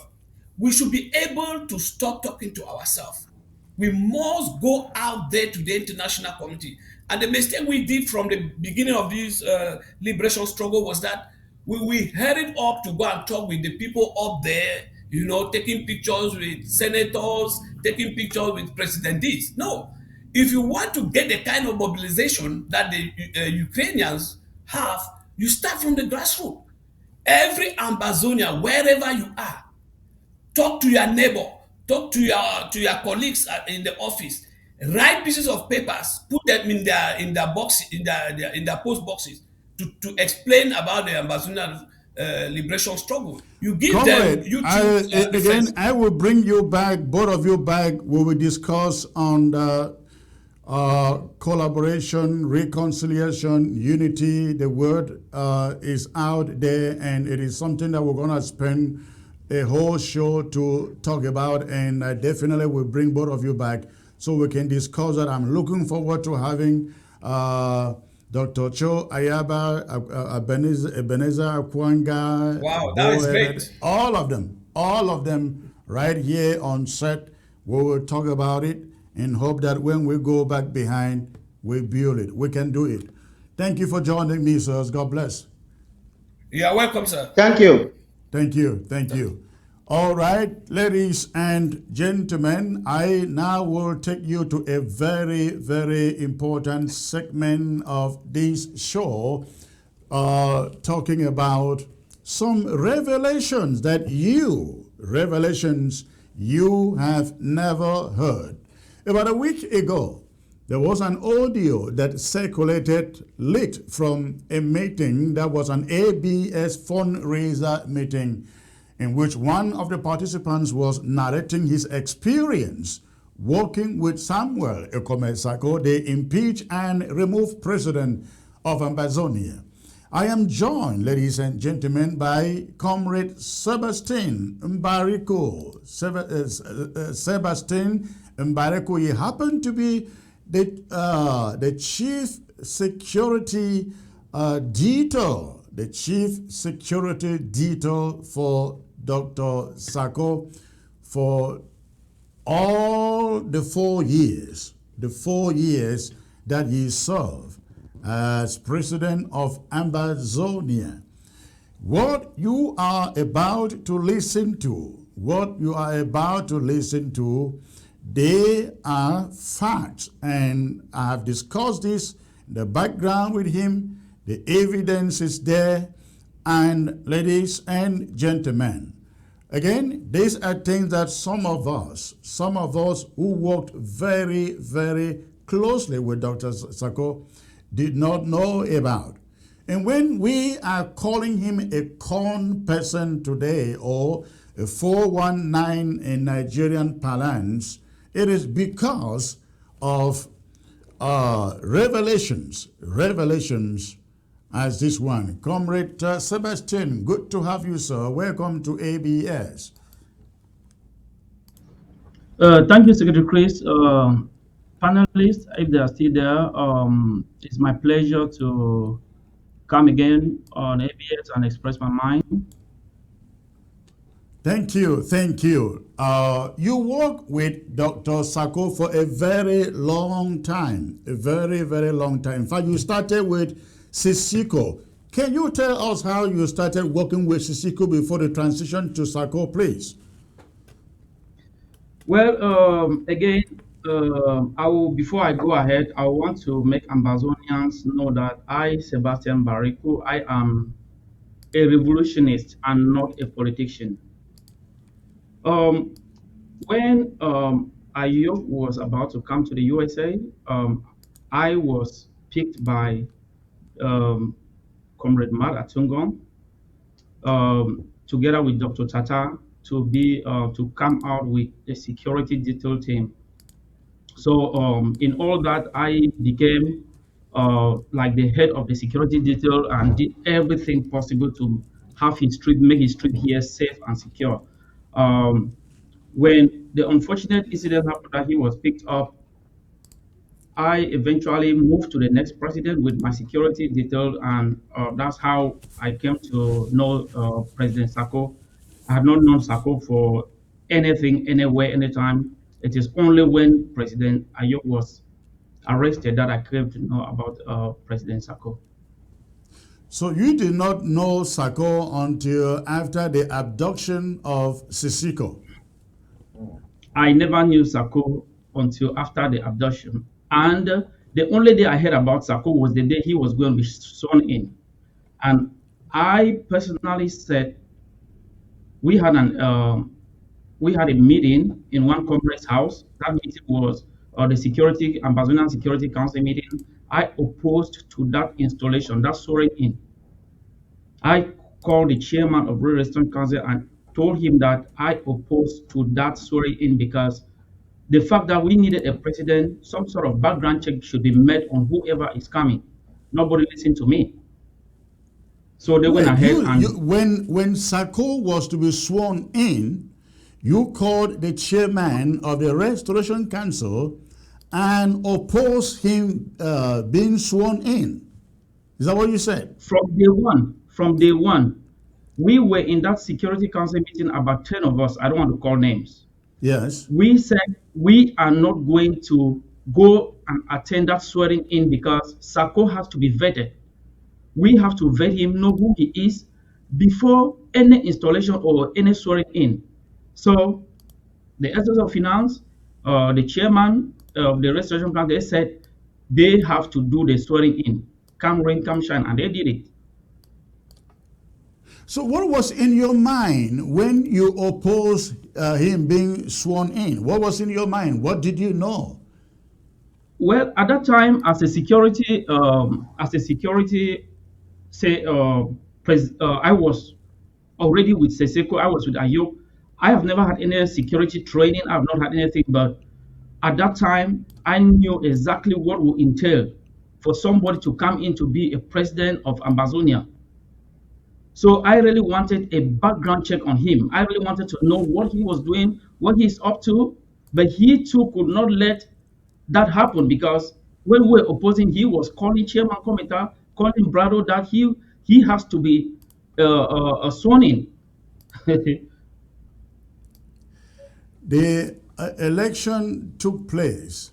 I was part of that process, and he was elected, and he had to be sworn in. I know the sworn in was delayed for, I think, a day, and the argument was for security reasons. He should not be sworn in. Maybe you know what was going on that you want to brief us. Yeah, at that time, we at the Ambassadorial Security Council, it was headed by me, Sheps Ade. He's in, I think, Sweden or Denmark or somewhere. So we were opposing. We wanted, that was the security reason that he could not be sworn in, because we wanted a thorough background check on him. We never knew him. We just knew him as Dr. Common Sense. So we never knew what he was doing, his financial capability, his security background, or whatnot. We knew nothing. But you know, as we were just security people, we did not really have that voice. We did not have that authority to say, no, it will not happen. So eventually he is sworn in. And what became your rule working with him? Well, when he was sworn in, I think a few days later when he was sworn in, I took the entire team of the security detail, went to his house, we had a chat, I introduced everybody to him, and at that point, I said, okay, these are the people that are going to work with you. So at that time, I made my recommendations that where you live is not okay, because if you are taken away now by La Republic, we are going to be in a total mess. So at that time, I and one other comrade, we went and saw. What was wrong? When you say that you told him where he was living wasn't good, what was wrong with the location? Was it security issues or what? Yeah, it was totally security issues. The environment he was living in at that time was not well secured for a president. So we had to move him to a secured environment. So we talked to Brado, I and Comrade Matt Atungong, I will call him. We went to Brado into his office and told Brado, look, we are not okay with where the president lives, where he resides. It is going to be a security threat, and it's going to be like we are just neglecting the president. We don't want to care where he lives. So Comrade Brado saw with us, and that is when the IG decided to be paying rent for President Sako. His first lease was signed by me. The first lease was signed by you? Correct. How much was the lease? It was 2,500, I think, yes, 2,500. It was under my name. So he lived there till when the lease expired, Dr. Atianjo came in. So till now, it is still under Dr. Atianjo. And we wanted him to live in a very secure place. Now, you know that I have been part of the interim government. His rents were not paid from day number one by the interim government. How was he being paid? What do you mean? His rent from the day that we told Comrade Brado that he is not going to live in that apartment that he owned at that time. That is when the IG completely took over. Why were you the one signing for his lease? Well, well, I think he did not have good credit. He did not have any rental history or something. We tried with his name and it didn't go, so I had to come in. So let us go back. Let us go back to you joining Sako's team.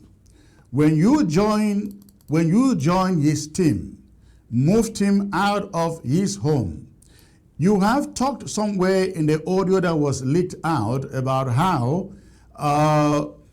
the condition under which you moved him out of that location. Can you go back to that and share with us? Oh, absolutely.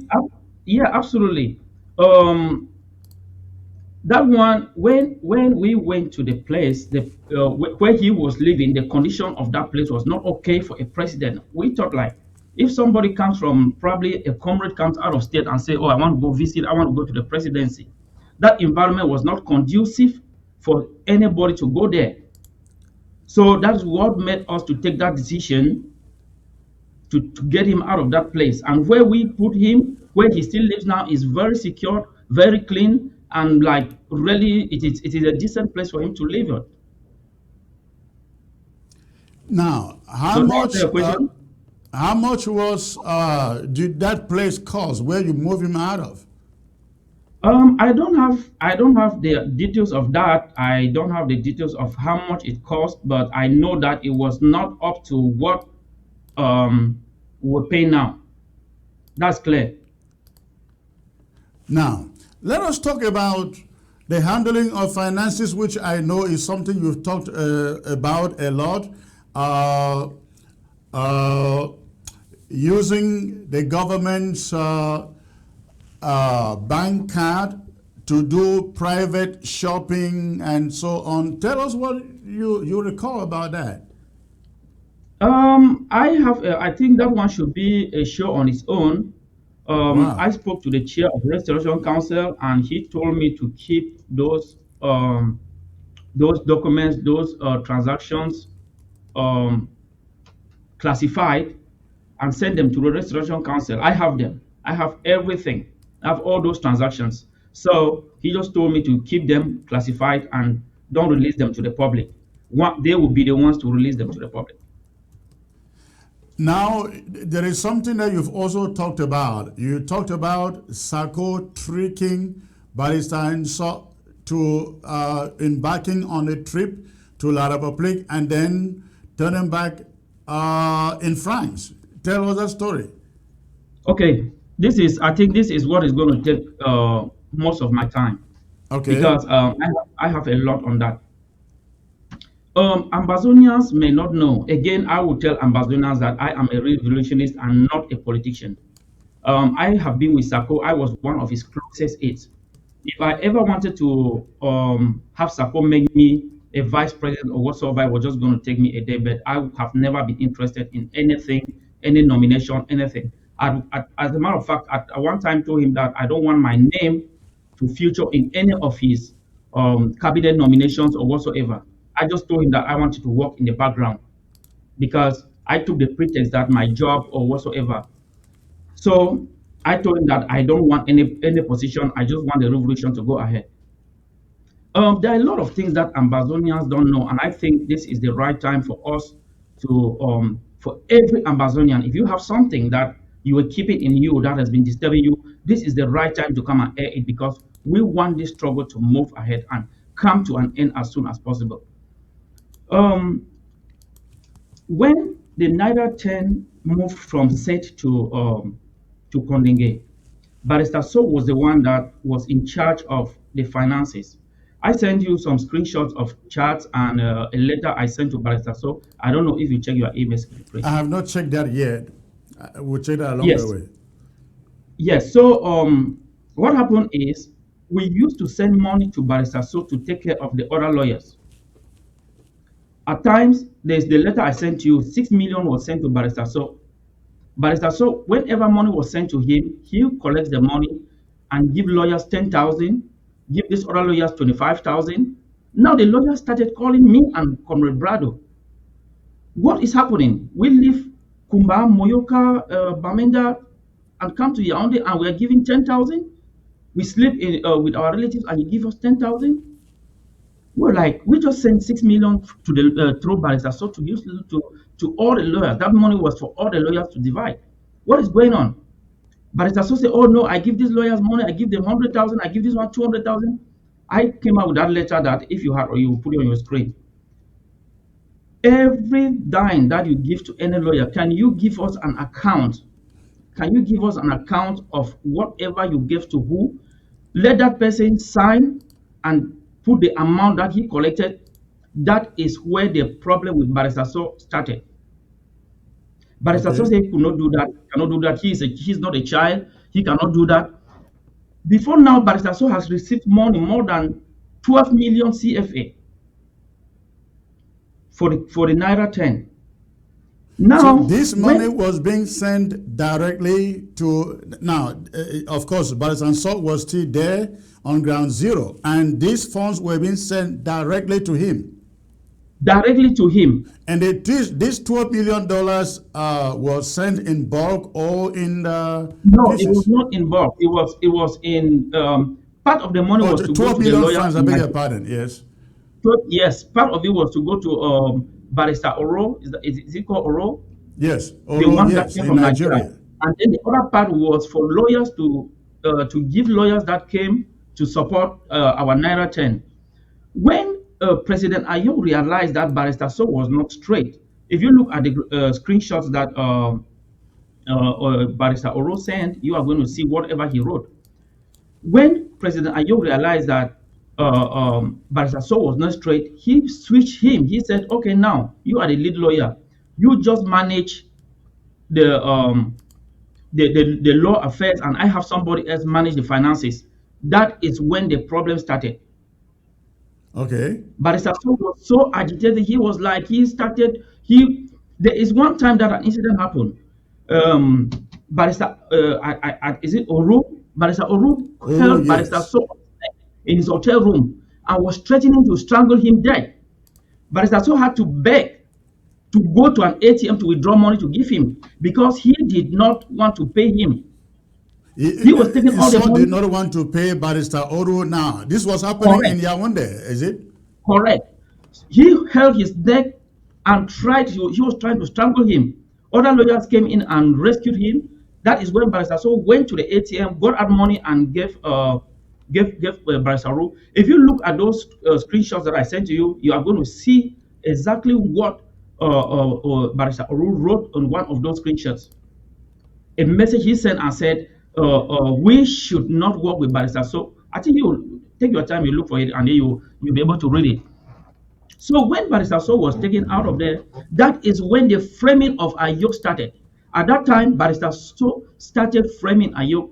Let me recount you something. When Barrister So came here,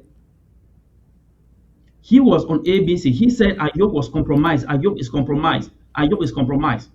I drove to Barrister So's house in Silver Spring, asked Barrister So, "You say Ayok is compromised. Ayok is compromised. Do you have some evidences to show that Ayok is compromised?" The first thing he told me is, he said Eli Smith told him, Barrister So, that Ayok was given a check of 400 million francs CFA. Secondly, Ayok has an army that he is training in Bambalang. I said, "No problem. Are you sure of this information?" He said, "Yes." I said, "No problem. I'll come back to you." I left, called Eli Smith. Asked Eli Smith, um, "Are you aware of the check that your friend at the Treasury wrote to President Ayok for 400 million? And are you aware of any military that President Ayok is training in Bambalang?" Elisimi told me that he got the information about the check from Barrister So. And since Barrister So was a lead lawyer to President Ayok, he knew that it was going to be authentic. And then Okay. about the military, he told me that he has no information, but he was going to investigate. When I went back to Barrister So and said, "But I just spoke to Eli Smith," Eli Smith says he knows nothing about the check of 400 million. You are the one that brought in that. Barrister So told me that even if I bring his dead mom from the grave, he will not tell me who brought that information to him. But he knows that he knows that President Ayok is compromised.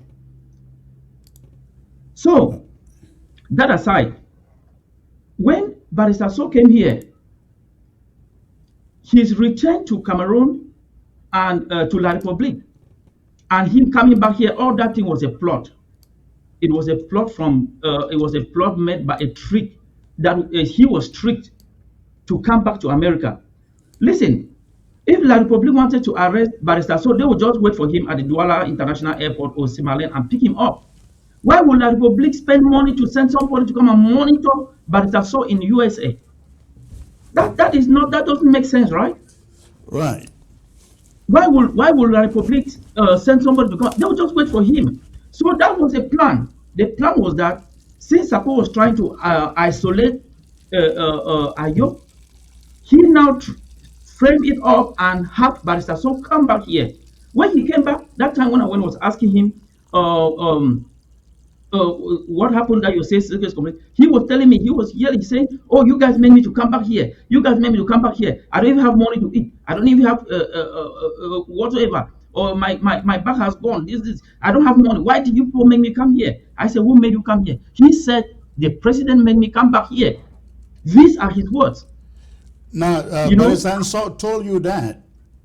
he did. He told me that we made him come back here. The IG made him come back here, and we are not giving him any money to eat. We're not giving him any money. He is living under somebody's basement for free, you know. And then at that time, because like Secretary Chris, I talked to everybody in the revolution. Till today, I talked to President Ayok. I talked to everybody. I talked to Ayaba. I talked to everybody. Um, President, I told him that the situation. But Sasso is here. He is in difficulties, and this is the situation. President Ayuk told me to get $100 from Comrade Brado and give him to use as food money. When I told Barisaso rejected the money and said it was blood money. I said, "How is this blood money?" He said, "No, tell him that I don't want it." But President Seseko was giving that money, saying, "Anyway, he is still my lead lawyer. I cannot leave him suffer. Give him the $100 to use for some few days." But Seseko refused because he had an agenda. So I have this. All what I'm saying, I have that. I have the proof of all what I'm saying. You have all those WhatsApp messages that are there in your email. Look at them. If you want to put them on the screen, you put them. Look at that letter that I wrote and signed, sent to Barrister. So you have the letter there. So all that thing, everything that Barrister So did at that time, it was just to frame. There you go. It was just to frame President Ayok and say he was compromised. Again, coming to But like I said, let us go back to you talked about Barisanso being tricked to return to the USA while he was on transit back to La Republic. And I remember Sako. I remember Sako calling me and telling me, "Hey, let's look for a means and get Barisanso back because he is being tracked by somebody in the plane with him." Now, why do you think Sako was so interested in Barisanso returning to the U.S.? Listen, Secretary Chris, one thing I realized, okay, one thing I realized with Sako is that he is a master, like he is a master in the game. He is a master in the game. He wanted to bring Barrister So and put him where he is now, so that anything he wanted to bring him and put him in front. You remember, Dr. Sako has been trying to dissolve the Restoration Council. It is not now. He's been trying to get the Restoration Council out of his way. And I saw this the very first day that, the very first time he made his cabinet reshufflement, when he fired Comrade Milton, I knew that that was the beginning of trouble. So, as a matter of fact, he wanted to bring somebody that will stand by him throughout the revolution. And that is what is happening now. Other people who could stand by him. Barisanso had not even spent a long time here. He had just visited and was going back. He wanted to put him at the head of the Judiciary Council or something, because he wanted the Judiciary Council to be ahead of or to be on top of the Restoration Council. And Barrister So was the only one that could buy that. So, Barisanso gets to France and he receives a call that somebody is trailing him from all the way from New York. Am I correct? Yes, but that is so stupid. That is so stupid to observe. That is so stupid to say it's true. Like, so you are saying that all these things were just make up? They were just made up. All those things were made up. Barrister So himself was in the dark. He never knew what was happening. You understand? Yeah. And to tell you the truth, Sako will not let anybody know that that is his plan. He will not let even us that were close to him know that that is what he is doing. You understand? So he left everybody in the dark. So up to, Barisanso returns and began naming some persons who were in the flight with him from New York to Paris and how some little girl saved his life. You mean this was all made up? All those things were assumptions. Remember, Barrister, so today we still tell that Pobia is dead, right? Yeah. So all those things are assumptions. There was nobody monitoring Barrister. So let me tell you something. People call me today a coup plotter, but I will tell Ambazonians that I am a proud coup plotter. Malians are smiling today because there was a coup in Mali and some people plotted a coup. That's why Malians are happy today. I am a proud, if I am a coup plotter to make Ambazonians smile, then I will probably buy all my t-shirts, all my clothes should have coup plotters at the back, that I am a proud coup plotter. Because in everything you do in this struggle or everything that is done, they term you probably a coup plotter or a La Republic agent, you know. So, Barrister So himself has been calling people La Republic agent. I will tell you an incident that I paid a flight. I paid a flight for Barrister So to go to Ghana to meet the people of MRC. Take that again, please. Take that again. I paid flight. There's one time that Alain Fogwe, he is he I think he is presently in Konye. He is Campto's I think I don't know the position he holds in Campto's team. He called me and said he wanted to have a meeting with the president of Ghana. I should send somebody to come and meet him so that they go together. I was like, no problem. I contacted the president, contacted SOS of Finance, and they decided that Barrister So should be the one to go there. Barrister So flew from Douala, went to Nigeria, and on his way to Ghana, he realized that Kamto and his group, they have gone back to Cameroon.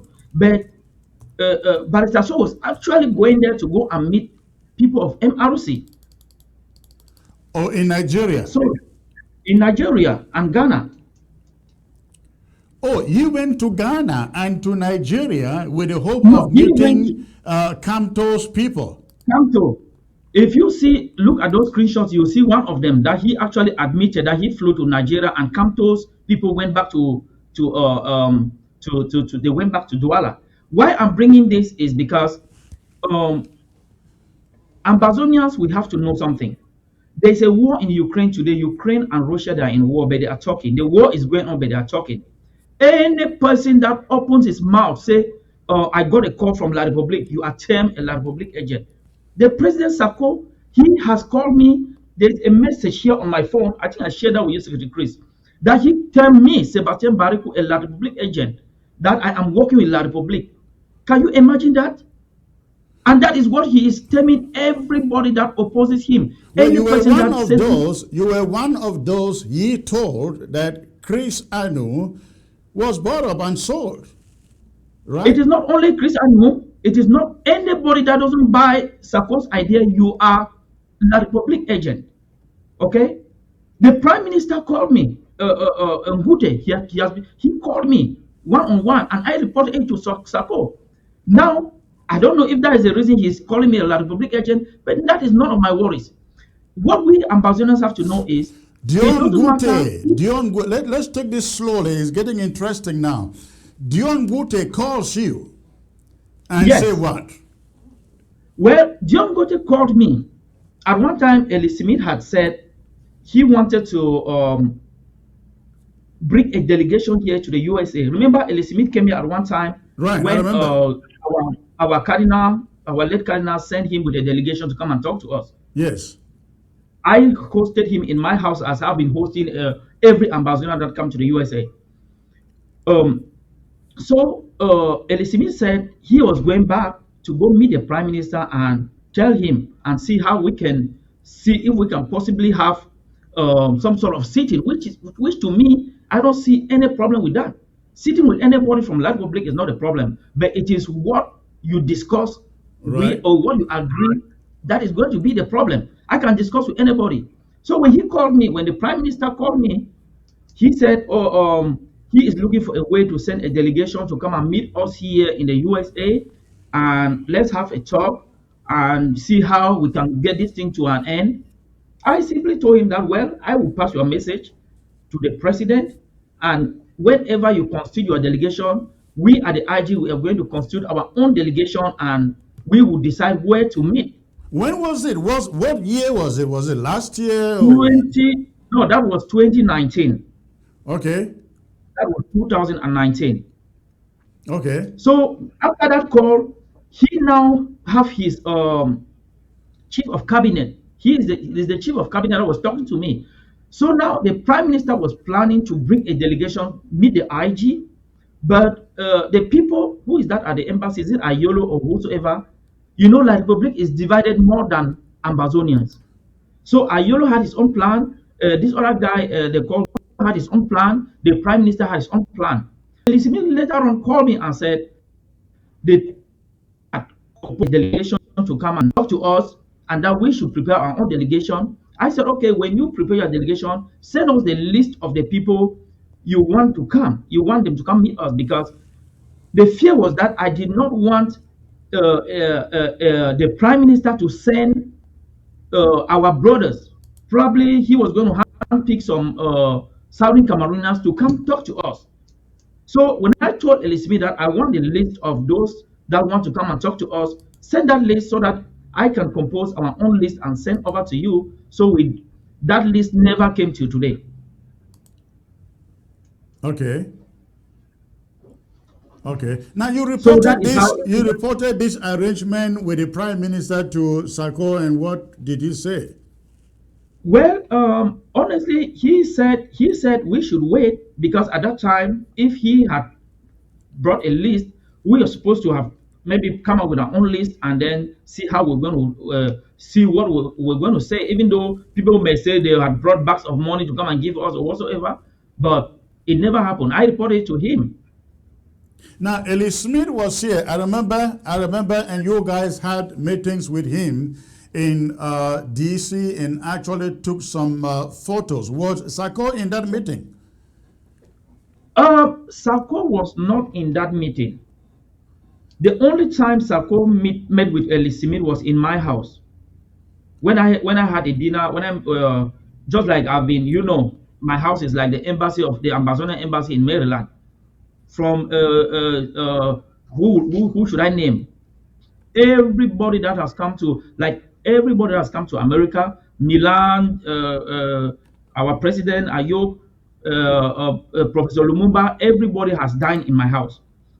When Ellie Smith came for his own dinner with a delegation from the church, from the Catholic Church, that is when I invited the president, Dr. Sako, to come. That is the only time they met.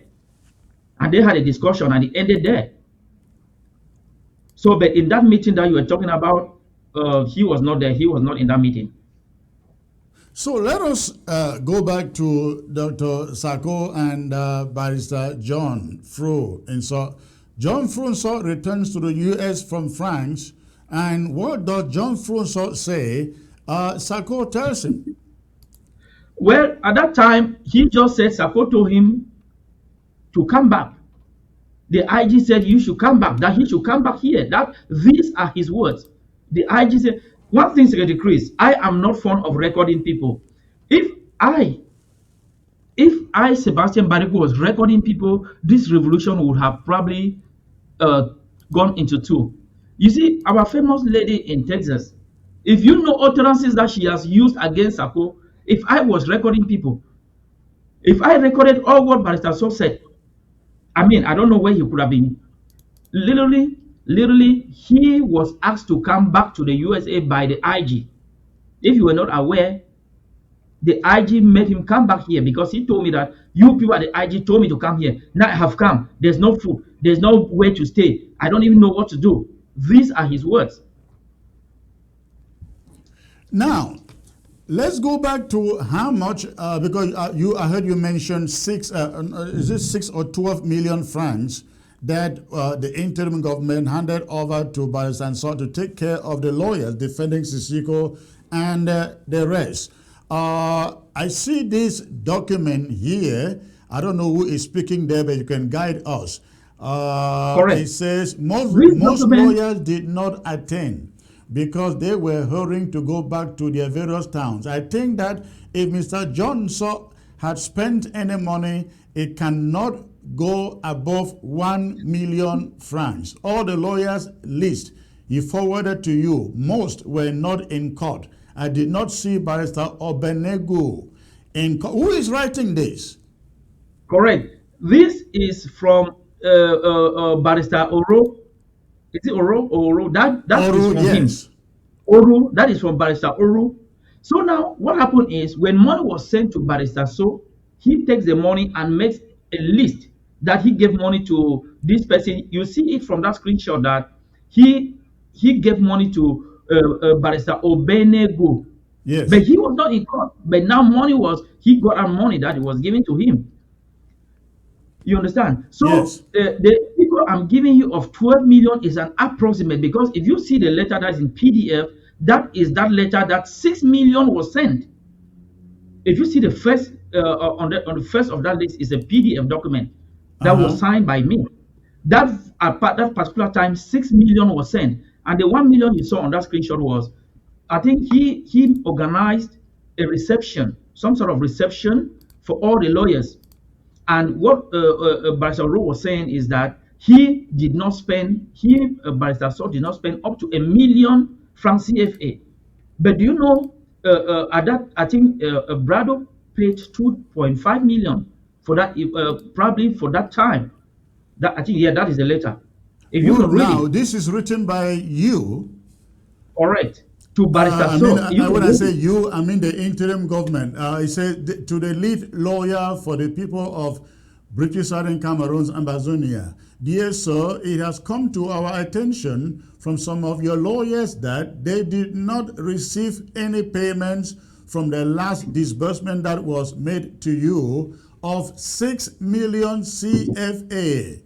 This government finds itself in a difficult situation in trying to resolve this issue. Now, who were you writing to? To Barrister So. Read the letter to the end. You're going to get, yeah. Okay, this government finds itself in a difficult situation in trying to resolve this issue. For this reason, the office of the president is requesting a statement of account on how the above amount was shared, and if you won't mind, also include a spreadsheet of names and contacts of each lawyer, including amount of money received. This will help our honorable office to be able to resolve this issue going forward. With much respect, we wish you treat this as a matter of extreme urgency. So you wrote this to Barrister So from the interim government, and again, this is signed by AP acting president, or copied the AP acting president, and this is signed by you as first executive assistant to the president, first executive assistant to Sako. So essentially, Sako ordered you to write this letter to Barrister So. Correct. Okay. So you see that letter. After that letter, no spreadsheet ever came to the office of the president. No spreadsheet ever came to Brado. He said nothing, and that is the letter that ignited the problem between him and President Ayok. Because after that, we told President Ayok that Barrister So is not capable of handling the finances, because he took a lot of money out of the pockets of lawyers. Money that was designated for lawyers, it was all taken by Barrister So. All those lawyers are back in, they can testify. They were not paid, but money was given to Barrister So. So when we told him to bring that spreadsheet, that is when the problem started. And we reported to President Ayuk that Barrister So is not going to manage money again. So he assigned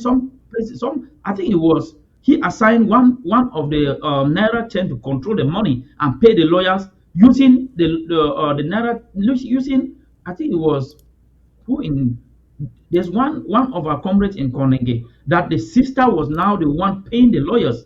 And at that time, everything was going transparently, smooth. So Barrister So now nerves a grudge now against President Ayok that he is the one that um, is calling or is trying to accuse him of fraud, which was true. He is a fraud. So, if I get you right, you are essentially suggesting that uh, all the charges of compromise on the Sisiko by Insult were cooked up. They were cooked up. I will tell you today, I will tell you tomorrow, I will tell you again that all those were cooked up. If you want, call Ellie Smith. Ellie Smith is going to tell you that all those things were cooked up. I will come to ABS another time with another testimony of how Sako framed of had Ayok to form a government from Konye. I will come to ABS with that story. But I still don't get it. Why would Frunso want to set up Sisiko this way? Listen, Fruso is a greedy man. The love Fruso has for money is, I mean, we can't even talk about it. Fruso wanted to, I'm telling you that he was almost traveled dead by Oro for Oro's money that we sent. Take this money and give Barrister Oro. He took the money he didn't want to give him. Ask Barrister, so if that's not what happened. That is the money over which a fight developed in a hotel in Yaoundé.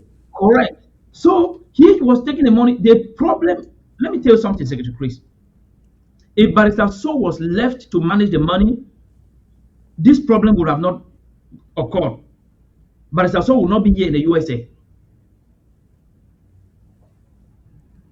And when it was time for us to send money to Barrister So, your phone will not be at peace.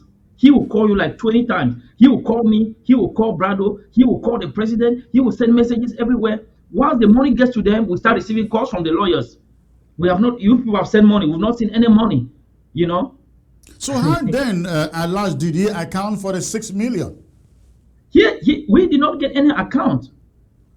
We did not get any account. But it's not only 6 million. We know that some money was given to lawyers, 10,000, 25,000 here and there. But we've not had a spreadsheet that this money was signed. It was simple. I give Secretary Chris 10,000 francs. Secretary Chris said, okay, I received 10,000 francs. Simple signature. Right? But we've never had that till today.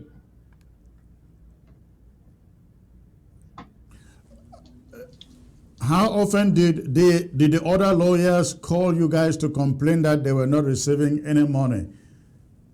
Every time they went on mission to Yaoundé, we received those calls.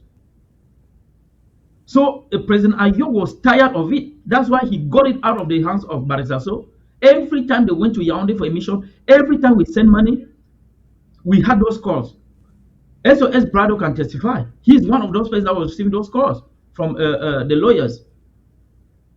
If you look at those screenshots, look at all of them, you are going to see exactly what I'm talking about. You've not seen. There's one other screenshot that Oro said he doesn't trust Barrister So to handle the struggle, that he's going to sell the struggle. If you look at those screenshots, you're going to see that he is corrupt. Yeah. Let me see if Dr. Atienjo is still around, if he can still hear me. I do not see his audio. I see his microphone is not turned on. Dr. Atienjo, if you are listening, turn on your microphone. Turn on your microphone. It seems you are frozen on your screen. But while he is setting up his camera surveillance, again, I still really don't get it. Why Barrister So would take a flight? I mean, it's not a $200 flight. It at least $1,000 from here to La République and get to France and get turned back here because somebody he said was following him. I mean, why would they go to that land? I don't get it. the question we should be asking is, will La Republique spend their time or spend their money to send somebody to come and monitor Barrister So here in America when they know that when he lands in Douala or in Yaoundé, it's just a phone call and he will be picked up? So why would La Republic spend money to come and who is he that they're monitoring him? Who is Barrister So? That he'll be monitored. That La Republic will spend money to send somebody. You sending somebody from La Republic to come and monitor somebody here in the USA. You're going to pay that person's flight. You're going to lodge that person, and you know the type of exorbitant bills that come from La Republic, right? So La Republic will not do that. They will just sit in Douala and say, "We'll get you when you come to Douala." Well, Senator Chris. that is What? very interesting, very interesting. But Sanso has been in this struggle. I took him as a very honest person and worked with him, and we all worked together, educating Amazonians on what was transpiring. And I always thought that he was a man of integrity until he began making incendiary statements unsubstantiable. Let me get to Dr. Atienjo, who was the chief advisor to Dr. Sako. Ladies and gentlemen, there was what was called the Presidential Advisory Committee. And Dr. Atienjo was head of that committee. In other words, the number one advisor to Dr. Sako. Dr. Atienjo, tell us what you know about Barrister John Fruitso returning to the USA, having boarded a flight from New York, got to France, gets turned back, and the story we learn was, oh, they were trailing him. What do you know about that, sir?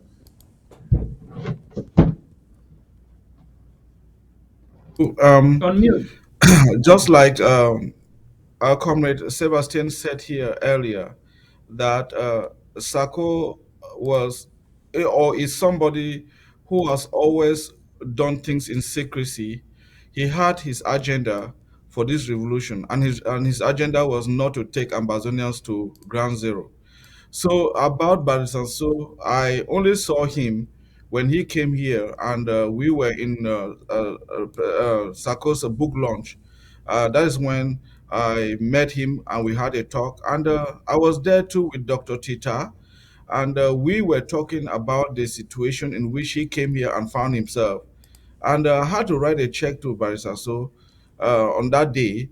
I squeezed $100. I mean, $100. It was not a check into his hands, and told him that he could always call me anytime that he needed help. We know that he just relocated to the United States, and the story he painted was that he was being chased. They were following him, monitoring him in La Republic, and if he did not escape to the United States, he would have been in Kondengeb at that time. So that is all I know. But in terms of other things, Sako will not let anybody know his plans.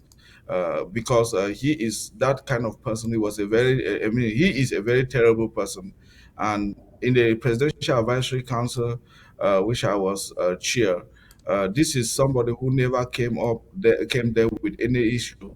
We brought up issues which were discussed, but actually flush everything we told him. So it is something that it is something that is inborn in him to act in isolation and take unilateral decisions and claim that he is so smart that he doesn't need advice from people. Now, would you say that he was then taking most of the advice from Bazanso, not from Yes. you in the committee? Yes, he was taking his advice from Barisanso, and if you see in his appointment letter of Barisanso as the spokesperson in the tour and item number 6, it was written there that he was also appointed as the senior advisor to the president. So that is when I knew that our office has been closed, the council has been dissolved, because he was taking his advice from him.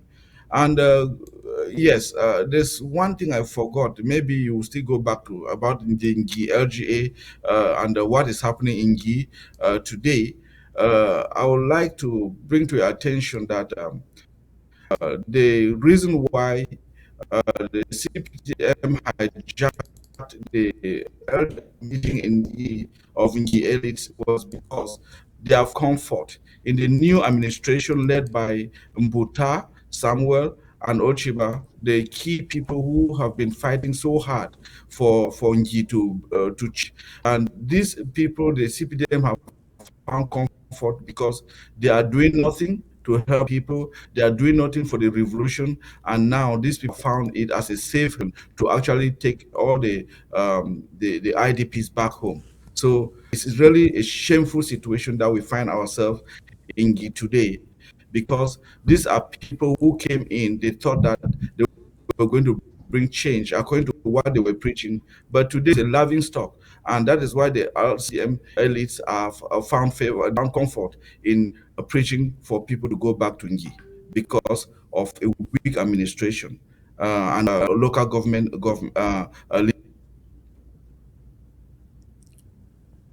All right. Sebas, before I open the phone lines, any other thing you like to add on this narrative?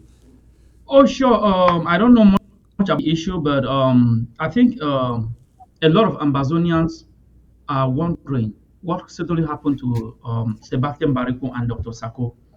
I have a little story I want to tell Ambazonians. I think, like I said earlier, this is the time for every Ambazonian to come out and say how you feel. Tell Ambazonians how you feel about the revolution. Tell them the truth you know. Tell them what, if you're an insider. Because I was blind for 2 years. The 2 years I was working with Sako, I was really blind. I was blind, but I mean, my eyes just got open from nowhere. And I am telling Ambazonians that everybody, all of you still hanging in there with Sako, one day you are going to realize yourself and you come back. One day you realize yourself like I, Sebastian Bariko, realized myself. Let me tell you how it all started. The last speech of Dr. Sako, his end of year speech, I shot that speech in my basement, edited it, sent it to ABC to be played. In That that was about speech, a month ago. that was a month ago. After the speech, Sako, my wife, as she's been doing, she made dinner. All of us sat on the table. It was me, Dr. Sako, Dr. Tata. We had dinner. But at that time when we had that dinner, my heart was already off Dr. Sako. Why? Because of one thing. And after that one thing, I started connecting my dots. Dr. Sako said, when he was sworn in, he knew that the Restoration Council made a mistake, and he did not say it because he knew the law was on his side. He realized that the swearing in that chairman committee read on the paper, it was not in the constitution. Dr. Sako, for 2 years, did not call the attention of the Restoration Council to say, this thing is wrong, let's fix it. He said he knew that the law was on his side. That is why he did not bring up that incident or that point of correction. I was like, for real? So is this the Ambazonia we want to build? Are we already building emperors? I said, no, we don't want another dictator. We don't want a dictator in this revolution. From that day, I cut off. I cut off from Dr. Sako. That is when I went and wrote in Jikwa Forum that I will not condole with a government that does not respect institutions. That thing was forwarded to Sako. He called me. I told him. He is not surprised. He is not surprised because for the 2 years I've been with him, I told him that a day I will see that you are a dictator or you are trying to cling to power, I'm done with you. And that is what happened. Let me tell you something, Secretary Chris. There are a lot of things. Dr. Tiago was his advisor, but I was so close to Dr. Sako. Even this my office that I'm sitting in, I wanted to share it with Dr. Sako for him to come and do his business. But I think there are things that I went an extra mile to do for the revolution to make it go. When this incident happened, when the incident between you and Irene came up, I told Dr. Sako, listen, that was in my house. I will give you $2,000 from my savings. Take $2,000, pay a ticket, go and meet Secretary Chris. Tell Secretary Chris, Secretary Chris, this is Ambazonia. This thing is all about Ambazonia. Let us forget about whatever. Let's forget about our issues and fix this thing and then come out and give Ambazonians a message that we are back. If you go there and the $2,000 is not over or it is not enough, I will send you more money. Dr. Sako said, yes, that's a good idea. You know, the next day he came and told me, when I asked him on the phone, have you had a date that you're going to fly? He told me that he's not going to Secretary Chris. You understand? So when this incident happened, I started connecting my dots. I started like, what is going on? From the one that Sako got into government, South Africa cut off, Germany cut off, a lot of China cut off. What is going on? When he came to the struggle, everywhere Sako steps his leg that he's going to fix an issue, it turns up to be division. Sako has divided the struggle. He has divided the counties. Now he has divided families. There are people that used to come to my house. When they come, they save themselves. They'll go to my bar, they drink, they eat, they go to the kitchen, they eat whatever. But these people are scared to come to my house because of the division Sako has brought. You know? So, apart from that, I, as you know, Secretary Chris, I have done a lot of things in this struggle. At the end of the day, what excuse did he give for not accepting the offer to travel to meet with me here? That was the first offer. The second offer was there's a donor. I took when some there were two offers. No, there were two offers. That first offer was from my personal pocket, from my saving. You see how we go and do things from without even asking our spouses or our partners, and they fall back on us. You know, that was money I was taken from my account, and my wife had no idea. The second offer is we have a donor. This donor is so generous. The first time I went to him with Sako, he gave money. The second time, he gave money. And where did I keep this money? I gave Sako. The third time I went to him, he gave money. That money was 3,000.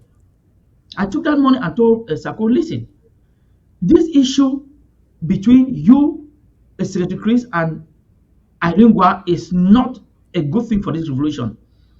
This 3,000 that this our comrade had donated, and he was donating that money that it was for Fako to stop AFCON. I told him that this is still for the revolution. Get the 3,000, pay a flight, look for a town that it should not be Dallas, it should not be Houston, where Secretary Chris or Ma Irene live. Look for a neutral town. When you get to that town, call Ma Irene, say, please, it is an emergency. I'm in this town. Come, let's talk. I have something that I want two of us to talk. Take the phone, call Secretary Chris. Don't even make Ma Irene know that Secretary Chris will be coming. Call Secretary Chris. Come to this town. Let's meet. Let's talk. There's something I want to discuss with you. I mean, as the president, I told him that get your cap, get your president cap off your head, put it on the floor, go and settle this thing. He told me, oh, he's going to think about it. He's going to think about it. And you know what he came and told me? That he is not doing it. So I took the money when I deposited in Fako County account, the 3,000. And then later on, he told me that, oh, you know, it's a good thing I did not even go, because if I went there, probably the Chris would have killed me. You understand? I mean, when a president that is supposed to put people together is dividing people, which Dr. Achanjo, you are there, you are his advisor. Which dispute has Sako successfully settled in this Amazonia? County, people, which dispute has he successfully, I mean, are there any two people that he has successfully brought together? When he goes there, he divides them.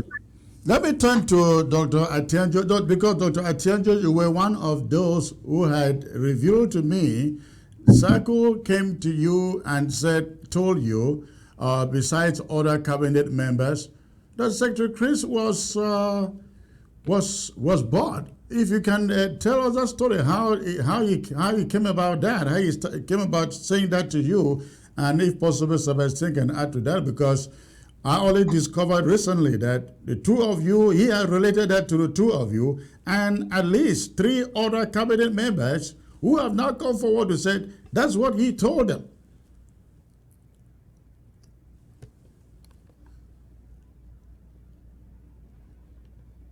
Well, was not very smart enough in his game. he thought that he could actually treat people brutally and still have things his own way. And one of those things that he did was I questioned, I was not happy on the day that you left your wife in the hospital and you went and for a show, a presentation on Yeah. ABC, and they pulled the plugs on you, from you, and then deleted the program and even removed you from the forum. So what really troubled me was when I asked, "What is going on, Mr. President? If you can be callous, you can work, you can be brutal to this extent." And he said, "Oh no, And then also, I have my communications with him that we had. We chatted on the issue, your issue that you brought in the government, and he was very categorical. He told me, Secretary Chris is compromised. How do you think the mother was released? How do you think?" And then there was some question I asked him. I said, President, if you are saying this, this is Secretary Chris here. Every day he's talking, he has his rhetoric, which is very strong. He has his position that is very strong against La Republique. His brother is in a bushfight. Do you and is compromised, and the brother is already still in the bushfighting? Don't you think that he can ask his brother to stop this? He said, "Oh no, don't even bother about that. Brother can be fighting, but you know that he is compromised." So, what I understood in this man was fear. I saw fear in him because Sako was never comfortable with anybody whom he thought that could be a challenge, whom he thought could be a threat to his position as president. So he wanted to do away with anybody whom he thought was able to pull some cards that were going to give him or her any advantage over him. So yes, he actually said that you were compromised and that there were some deals that you might have cut with La Republique before the release of your mom and your sister. And this was at the very beginning of, at the moment, I guess I walked out of the cabinet, I guess.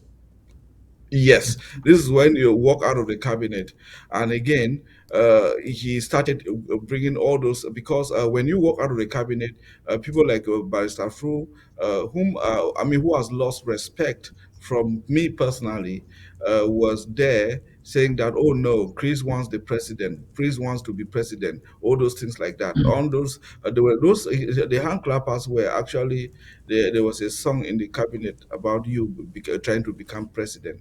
And up to now, they're still thinking that you still want to be president. Even with all sort of evidences that we have provided to them, they don't even care about that. That information is still stuck in them that you want to be president. Well, I think I should take it now. Now that it's No, it's no, a no. it's a narrative out there. Maybe I should just take it. How about that? I Well, don't. I will not vote for you. Oh, you won't yes, vote for me? Okay. No. So we're in the camp with Secretary Sako Chris. then. So, but, Secretary Chris. Yes, it's. I mean, I'm still pregnant with information, but let me give a little summary. okay. Going to the question of you compromise, I had a discussion with Dr. Sako, and he told me that your mom's that you called Colonel Banque asking for your mom's passport, and after discussing with about your mom's passport, do we know what other things you discussed? I was like, for real?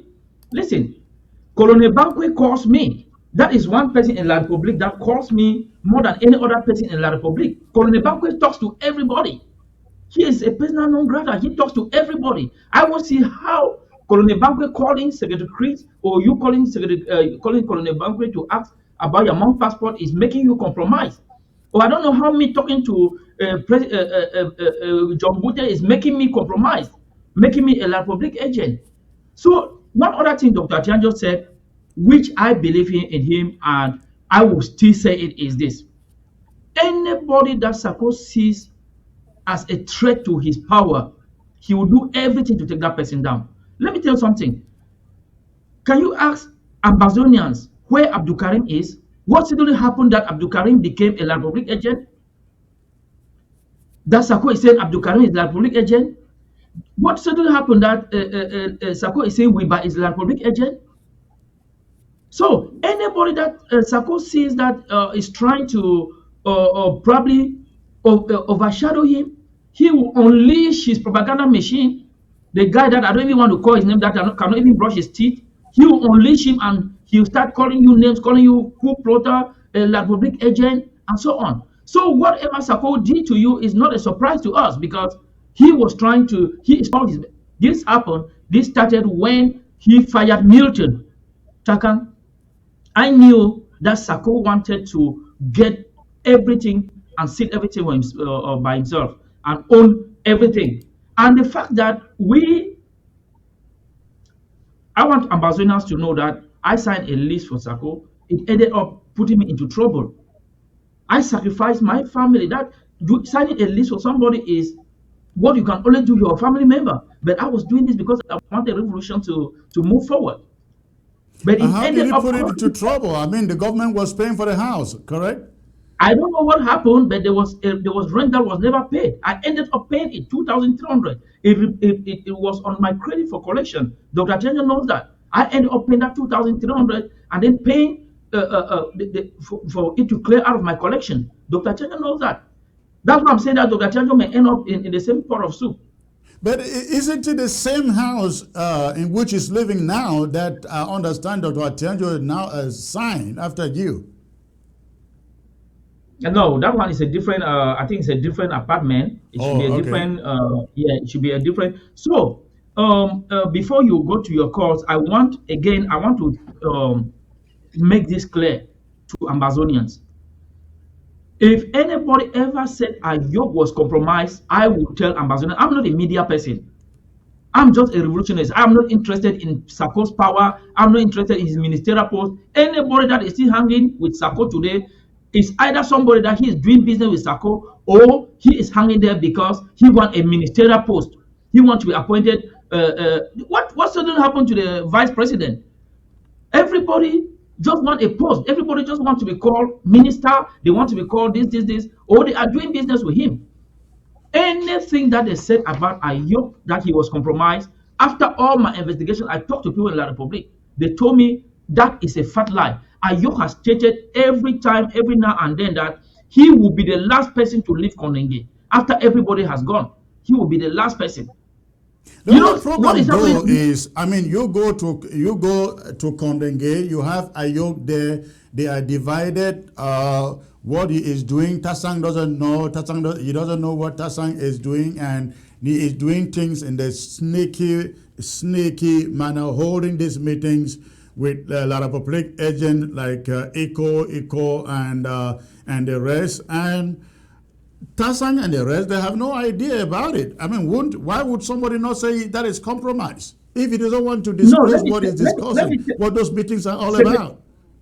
Secretary Chris, again, I will make it clear to Ambazonians and to this panel, to all of you, the panelists here, that if you are in war with somebody, you talking to that person is not a crime. What matters is the outcome of your meeting. Russia is talking to Ukraine today, but they are still killing people in Ukraine. So what happened is, I'm telling you like an insider, what happened is, Sako, everything that Tassan says is from Sako. So Sako never wanted Tassan to attend any of those meetings, and now turn to frame Ayok as being compromised. What is the outcome of those meetings? What was the outcome? Why is Ayok still there if he was compromised? So all those things are just Sako is very intelligent. He is, he says he is common sense. He is Dr. Common Sense, and that is the common sense he is using on Ambazonians. So he pulls Tasang out of the Naira 10, and now put Tasang. Tasang is remotely controlled by Sako. That is the truth, and all is just to frame Ayok away from the. I have made a lot of attempts to bring Sako and President Ayok together. All those attempts have failed because Sako only want to put himself at the top. That one I'll come in another edition and tell you all those things. You see, again, just being the the devil's advocate here, you know that up to today we do not know what Sisiko's meeting in Abuja was all about. You know that, right? Correct.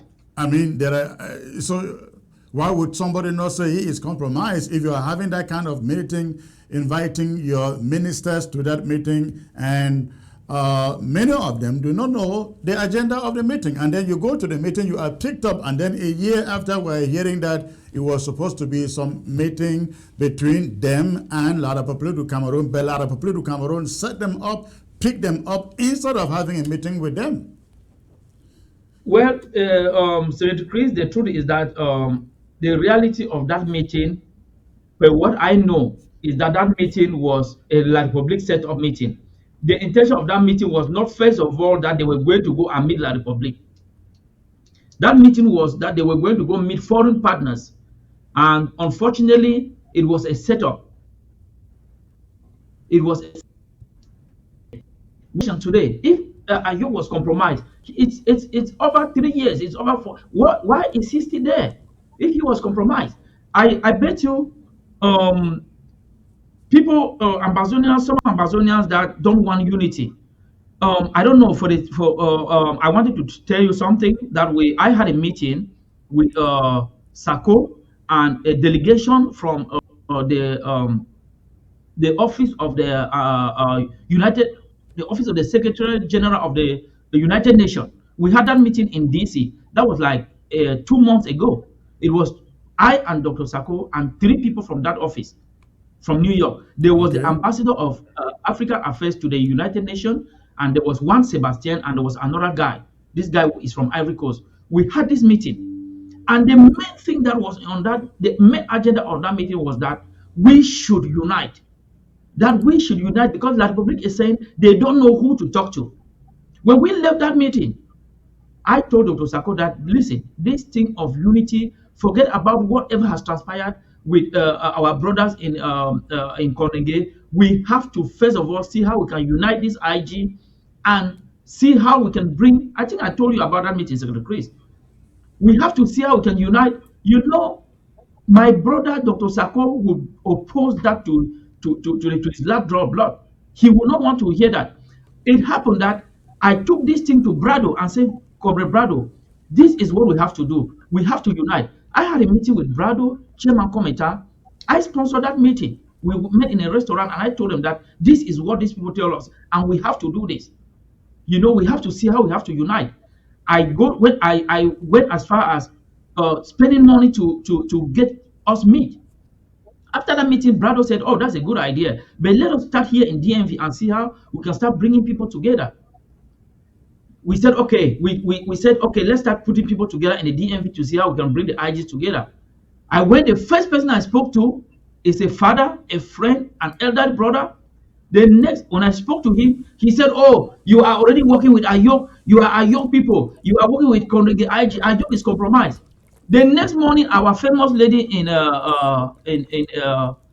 Texas called me and said, "My brother, be careful with the people that you call brothers or you call friends. Somebody just told me that you are working with Seseko, you are working with this." I laughed at it.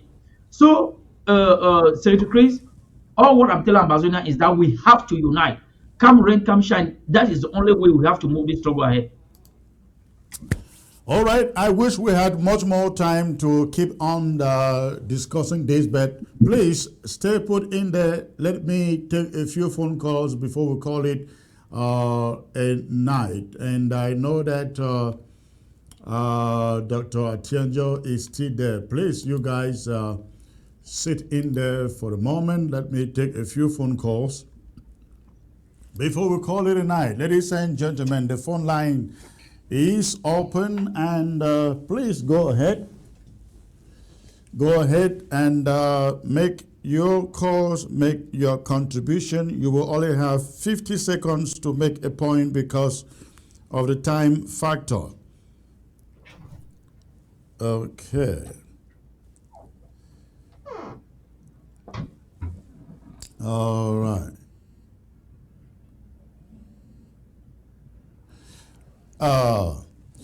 You know, somebody is asking you, Sebas, and the question is, where were you when all this was going on? Why are you saying all of this now? Please, briefly answer that question. Sure, I know these type of questions will always come. That where were you when all these things were happening? The SOS of finance he will tell you that I was always saying there is misappropriation of funds, but I'm not a social media person. You know how long it took you to convince me to come to ABS. I'm not a social media person, and I told Sako, I told him from day one that the day I will realize that there's something going wrong, I will come out and tell Ambazonians the truth. So I've been telling them, I've been telling Ayok, I've been telling everybody, I've been telling people that this is what is going wrong. It's not today. So I think Sako should not be surprised that I promised him that I will tell Ambazonians what I know. And as I said, more is going to come. All right. Hold on there. Let me get the first caller here. Hello. Hello, Secretary Chris. Hello, sir. See you calling from South Africa, right? Thank you. This is Ngie from South Africa. Wonderful. What is your contribution, sir? Yeah, my contribution is something came through from one of your panelists there that is really very worrisome. It is really a revelation that is mouth-watering. We have all along believed that Sisiko Ayok Tabe was compromised. And for them, or him particularly, to know the truth about this and have been silent for this while, to me, I consider it a sacrilege. I think he was supposed to have taken this move a long time ago. What kept him waiting? Because his silence has allowed Barrister Furu to cause more damage to this revolution than if he has acted quick on that issue. I think for us to unite, we need to start looking for a way to address this particular issue of this message that Ayok was compromised, because I think that is what has pushed South Africa out of this revolution. In our days, we were very active here in South Africa, but everywhere is dead since ever Sako fired his vice, acting vice, Mr. Mitintaka. Have you heard anything about South Africa again? So you, as the anchor man, should begin. You should.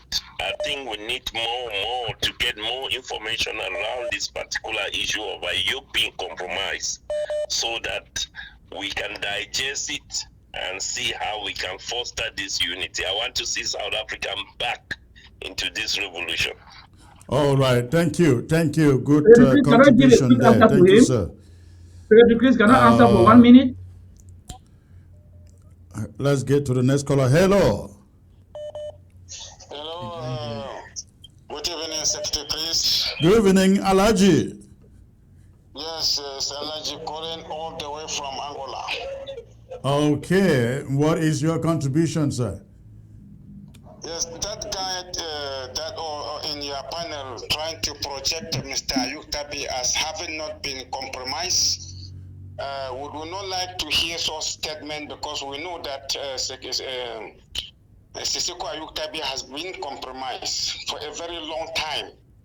And I would be surprised to see somebody who keep quiet for a very long time and trying to convince Ambazonians today that Sisiko Ayok Tabe has not been compromised. So I'm very sorry for that. That guy only want to project Ayok Tabe as somebody still in this struggle.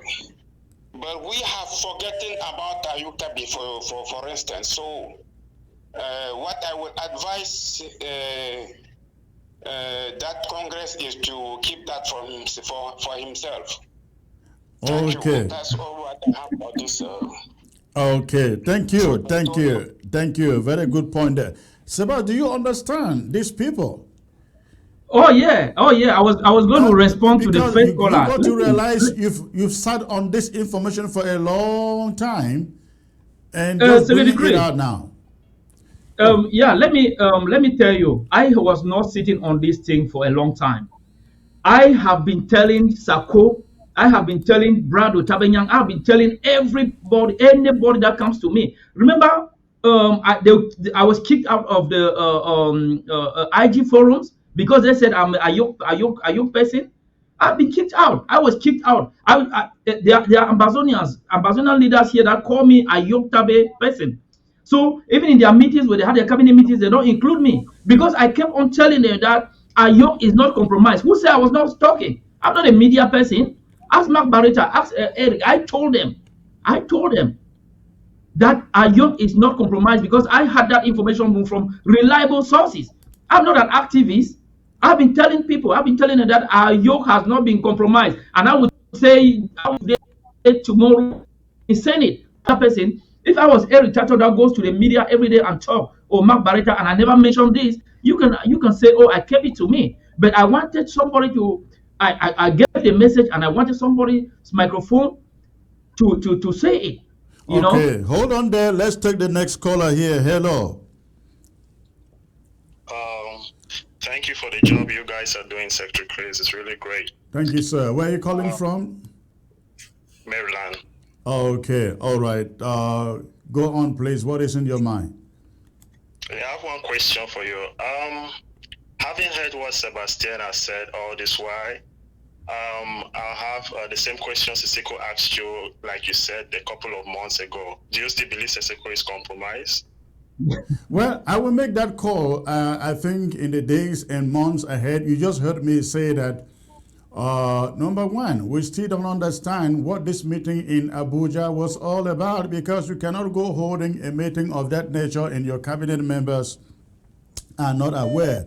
He actually rushed out of the U.S. and some were telling him, don't go, don't go, don't go. He said he has a very important meeting to attend. What is the meeting about? He did not disclose it. These are the problems. And then when you go, you are about, is it, how many of them? 10 of them in Konye. And things are being done in a sneaky way. It is difficult to understand. I hope you see what I'm saying here, because when there are 10 of you in Ngie and about 6 or 7 of you are holding meetings in the middle of the night, will to Cameroon, and others are kept at bay, there is something fishy about that, isn't it? So, but again, maybe in the months ahead we may find out the truth, but for now, I just keep my doubt. No, there's no need. Yeah, a follow-up comment to that. Okay, Sebastian said a couple of months ago they had a meeting with the U.S. envoy with Sako and Sebastian. You were aware of that meeting, right? That particular meeting I wasn't, but I must say that we also had meetings with the UN envoy. They were all virtual meetings, but I think the one of Sebastian was physical. So if that was equally a setup and today Sebastian was in jail, would he be considered compromised because he did not know about the meeting? Well, not necessarily. That it's not like that meeting was a secret. Tell them immediately. Right? Close it. They'll close it. I mean, you hold a meeting somewhere, and 3 years after, people are still asking, what was this meeting about? You hold a meeting at night with French Cameroon officials and part of your brothers with whom you are behind bars. Just do not have any idea about it. Don't you see something wrong in that? Okay. That's okay. That's okay. All right. Thank you for the call. Thank you. All right. Is he here? Okay. Okay. Let us get to ground zero. Hello. Hello. Good evening. Good afternoon, sir. Good evening, sir. Calling from where on ground zero? Yes, I'm listening. Okay, 50 seconds. No time for us tonight. I'm leaving. Yes, my main bone of contention about Siseko Dabe is not necessarily the fact that he is compromised or not. My main bone of contention with him is that he tried to run the revolution from prison, from jail. Very good point. Very good point. For Sebastian. He have no reason. Okay. He he had no reason whatsoever to try to run the revolution from prison because naturally he will be influenced by the enemy during the revolution. So that is the point, that is the aspect of his attitude that made me to believe that he was not to be trusted. All right, thank you. You made a point. Let me get to Sebas. That is a very, very important point, because that has been one of my arguments, that even then and today, Sisiko wanted to control this thing from behind bars when he did not as much as have his own liberty. How could you rule free people from behind bars? Some people keep on quoting Nelson Mandela, and I said, no, Nelson Mandela did not rule from behind bars. He was always consulted, but he didn't rule from behind bars. Go ahead, please. Oh, Secretary Chris, the thing is this. I tell you that we still had somebody that called himself common sense. And until you realize what the truth behind all him forming a government, Sako, at one time, I wish you one day call Comrade Brado on the platform here on the panel as a let him come and tell you. Sako did call Ayok and told President Ayok that South Africa was a problem to him, and he wanted him to take over so that he could bring South Africa back into the game. I think Comrade Brado will testify this one day when he comes. I'm going to come. Let me do my research. I'm going to come out with the right story. But because you I want to tell Sisiko came out with some theories of all the government departments, units present, and so he can take certain decisions, which wasn't true. I mean, you do not suddenly make the the county chairs.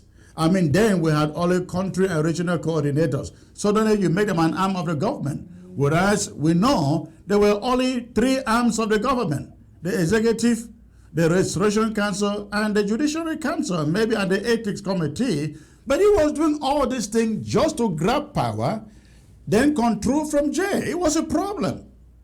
Secretary Chris, that information originated from out of Konye, and it originated here in Maryland. I'm still doing my findings.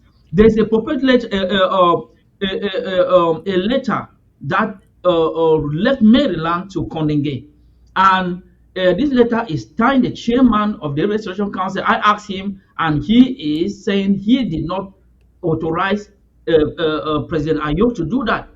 So I'm still trying to put my investigations together. But what President Ayok did was an influence. Somebody actually told him that Sako was not a good leader, that he should take over, or Sako framed this up. Well, maybe I was just innocent in between these two people, just fighting the right battle in the principled manner. One thing I noticed, after when this incident happened, one thing I noticed with you is that you were not seeing things that will happen deep inside the revolution or deep inside these leaders. You were thrown away. For some reasons, you were thrown away by Sako. A lot of things will happen that you were not aware. I just got information that you said Plan B, money from Plan B. What. You knew nothing about the Plan B. That Plan B was brought by Brado. Brado knew nothing about the Plan B. The things in the revolution that you were completely not aware. No, I don't think I've said that Brado brought Plan B. Did Plan B not come from, is it Bishop John? Plan B came from Bishop John. Right. Yes, all right, let's leave it there. Let's leave it there. Let's get to the next caller here. Hello. Hello, Secretary Chris. Good evening, sir. Good evening, sir. Calling from where? I'm calling from Germany, sir. Okay, 50 seconds, quickly. Okay, I want to go very fast. Secretary Chris, I want to tell you something. You have a big job to do. You have a big job to do for Ambazonia. You have to use your God-given voice to bring Ambazonian together. Use that to bring Ambazonian together, and you are going to succeed. And when we succeed in that, we have the independence. Secondly, I want to say that I knew long ago the problem of Dr. Sako was he's suffering of insecurity. So the fact that he's suffering of insecurity, he has to implement some Machiavellic philosophy to stay in power and to keep everything under his control without taking consideration of democracy or where we are coming from. And then my third point here is that I will not say that the former President Sako is compromised or not, but the issue here is he could not lead us from jail, and secondly, he showed tendency of dictatorship, just the way Sako is showing right now. So based on that, it was good that we impeach him and move forward. Thank you. I didn't want to say he's compromised or he's not. Yes, so those are some stuff. But what I have a question for your panelists. I think Mr. Sebastian, I think so. My question to him is that, and to you, Secretary, is when I look the last audit of my trip to Boya, it states that, or maybe it's not the audit, but however, it was stated that about $200,000 was used for Sisiko Ayuk's tablet court case. But when I listen to the amount of money given there, 12 million and so forth, and so on, little amount of money. So what can you tell us about that $200,000 used for Sisiko Ayuk tablet court case? Among people who mobilize people in Germany to contribute for that my trip to Boya. But luckily enough, it went what it went. But because I have a very good reputation where I live, people trusted me that I did not have anything to do with their money, and their money was sent to the appropriate quarters. So please, if people can answer me, all right, thank you. Thank you. I don't think I ever mentioned anywhere, any day, that $250,000 was spent on the Sisiko's and others court case. I don't think I ever mentioned that. Actually, I don't know the exact figure that was spent on Sisiko. Maybe, Sebastian, if you have an idea, let us know. Senator Chris, I don't have an idea of how much was spent, but one other thing that I forgot is that apart from the money we were sending to Barrister, so he will go ahead. He went around calling Sisiko's friends, calling his classmates to send money. So money was going to Barrister So from all angles. This I can testify today, tomorrow, and money was going to him from all angles. So the money that left the IG went for their towards their case. It is only Brado as the SOS of Finance that can give us the exact figure. I don't know. Right, let's get to the next caller here. Hello. Hello, Secretaries. Good evening. Good evening, sir. 50 seconds. Where are you calling from? Yeah, I'm calling from Abakwa. All right. What is your question or comment? Yes, from the narratives that guy on your panel is giving, I think he's 100% correct. But how do you know that? How do you know so? Pardon? How do you know that?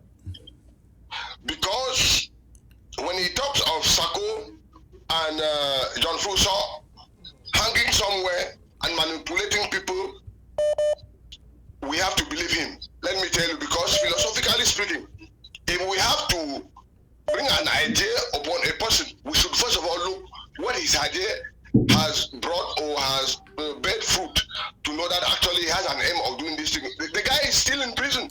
I don't think he was being compromised, as we all of us are saying since long that he was being compromised. I don't think he ought to have been there now. So I think where Barrister Fuso was and Sako was, I hope everything could be possible.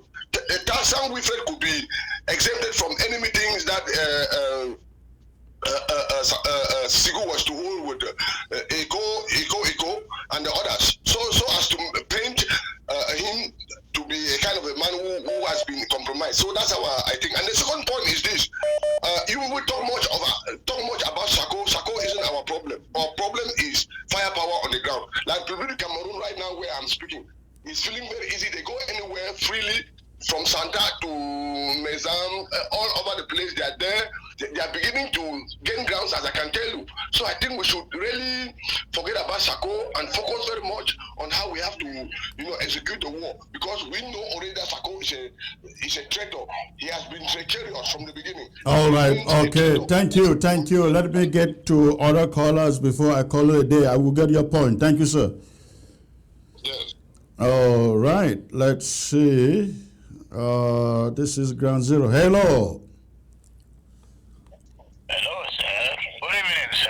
Good evening, sir. Can you get your telephone close to your mouth, please?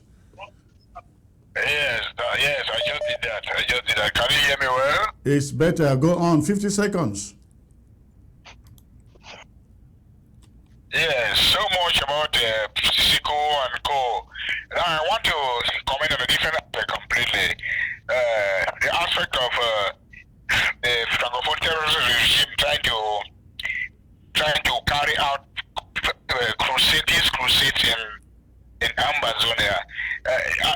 I think this is a very simple situation to handle. Anybody doing that on behalf of them should be branded a traitor and treated accordingly.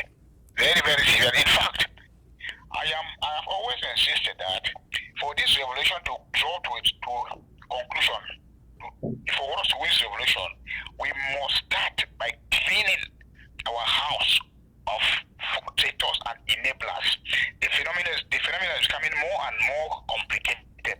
They must be dealt with accordingly, and then we'll arrive where most All right. we're supposed to arrive. Thank you. Thank you, sir. Thank you. Have a great night. Let's see. Who is this? Hello. Hello. Good afternoon, Secretary Chris. Good afternoon, sir. Where are you calling from?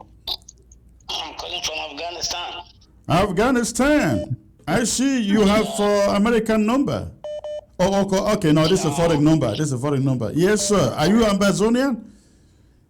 Of course I am. This is Tata Bukako from Bonge LGA. Okay, and what is the contribution, sir? Yeah, thank you so much for picking my call. I've been following your program and I must commend you for your efforts. I have a question to your panelists, Mr. Sebastian. Okay. Mr. Sebastian, please, this is your question directly. If you were the president of Ambazonia and you were caught, will it be a good idea for you to rule your people from jail? 2, if you were to rule your people from jail and your people say you are compromised and you have been sending out letters from left to right, was it a good idea, or would it have been a good idea, since you have been communicating with the outside world, would it have been a good idea for you to send a communication to please the people that, my brothers and sisters, I am not compromised? 3, was it a good idea for you who have been caught and put in the camp, in the enemy's camp, to sit down and create a parallel government? I need those answers, please. Thank you, Secretary Chris. Very pertinent questions. Thank you. Sebastian. Oh, sure. The first question is, if I'm the president, will I roll from jail? I will not roll from jail. That's one. Number 2, you talk of compromise, and which one came first? I think the idea that he was compromised came first before he ever coming out that he was No, I going to think roll his from question jail. is, would you form a parallel government in jail? I think the I stress is on jail. will not form a parallel government in jail. I will not form a parallel. That one is wrong. We all know that is wrong. So but the thing I think is, you now see where people still believe he is compromised. Oh, they believe, but that is their I mean, belief. you see That the is their belief. desperation. Just No, as I think- Sako is impeached and removed, he still just want to hang on. Sisiko sits in jail and they say, no, stay in jail. We're going to be consulting with you. He says, no, he breaks the government, creates one in jail. I mean, these are good reasons for every intelligent person to believe he's I compromised. understand you, Secretary. I understand you that you will say that that's reason for him for people to say he is compromised. But listen, before the idea of the second government came in, talks were already going out that he was compromised. So Ambazonians were supposed to apologize to him first. If we found out the fact that he was not compromised, we were supposed to tell him that, oh, Pa, we said you were compromised. You were not compromised. So it is not him to come out and say, I apologize to Ambazonians that you said, how would you accuse somebody he is compromised? He's not compromised. Why would he come out and apologize? He can apologize for forming a para government, but he will not apologize for being compromised. He is not compromised. If he is compromised, why is he still there? He should be out with us. All right. I got Mark Barretta here on the line. I think this will be the last caller, I believe, for tonight. Hello, sir. Hello, Comrade Chris. Thanks very much for your program. Thank you. Let me just contribute because I think I have been one of the main actors also in all of this going around. I want to commend Comrade Sebastian Bariku for saying all of these things. In fact, he said he did say these things to myself and to Comrade Erkito, which are true. Some of us saw these things many years ago. Our eyes were open, but again, because Amazonians were too full with the spirit of compromise, government, and so nobody could listen to what we were trying to say. But I think God has a way of opening the eyes of people, and things are now coming onto light. Since we are now saying things, this is what I want to say. One, first, I believe that for us to even move ahead, there is a lot of apologies that we have to apologize to each other. And being apologized to each other is that we have to say the truth. We need to call, hey, you said this, I hurt you. You said this, I hurt you. And I know that I have also heard you, Chris Amo. I know that I've also heard even Sebastian Baruko, who is sitting right there, Chris Amo. You guys know. Sebastian Baruko will tell you there was an audio, a video I made, and I said he has collected money. So these are things we need to address, apologize to each other, then there will be genuine reconciliation. Let me address these four things. Number one, we all have a different opinion about Ayodele Stabe forming a new government in Ngie. I think we all have a different opinion when it comes to Mike, hold on a little bit there. Mike, hold on a little bit there.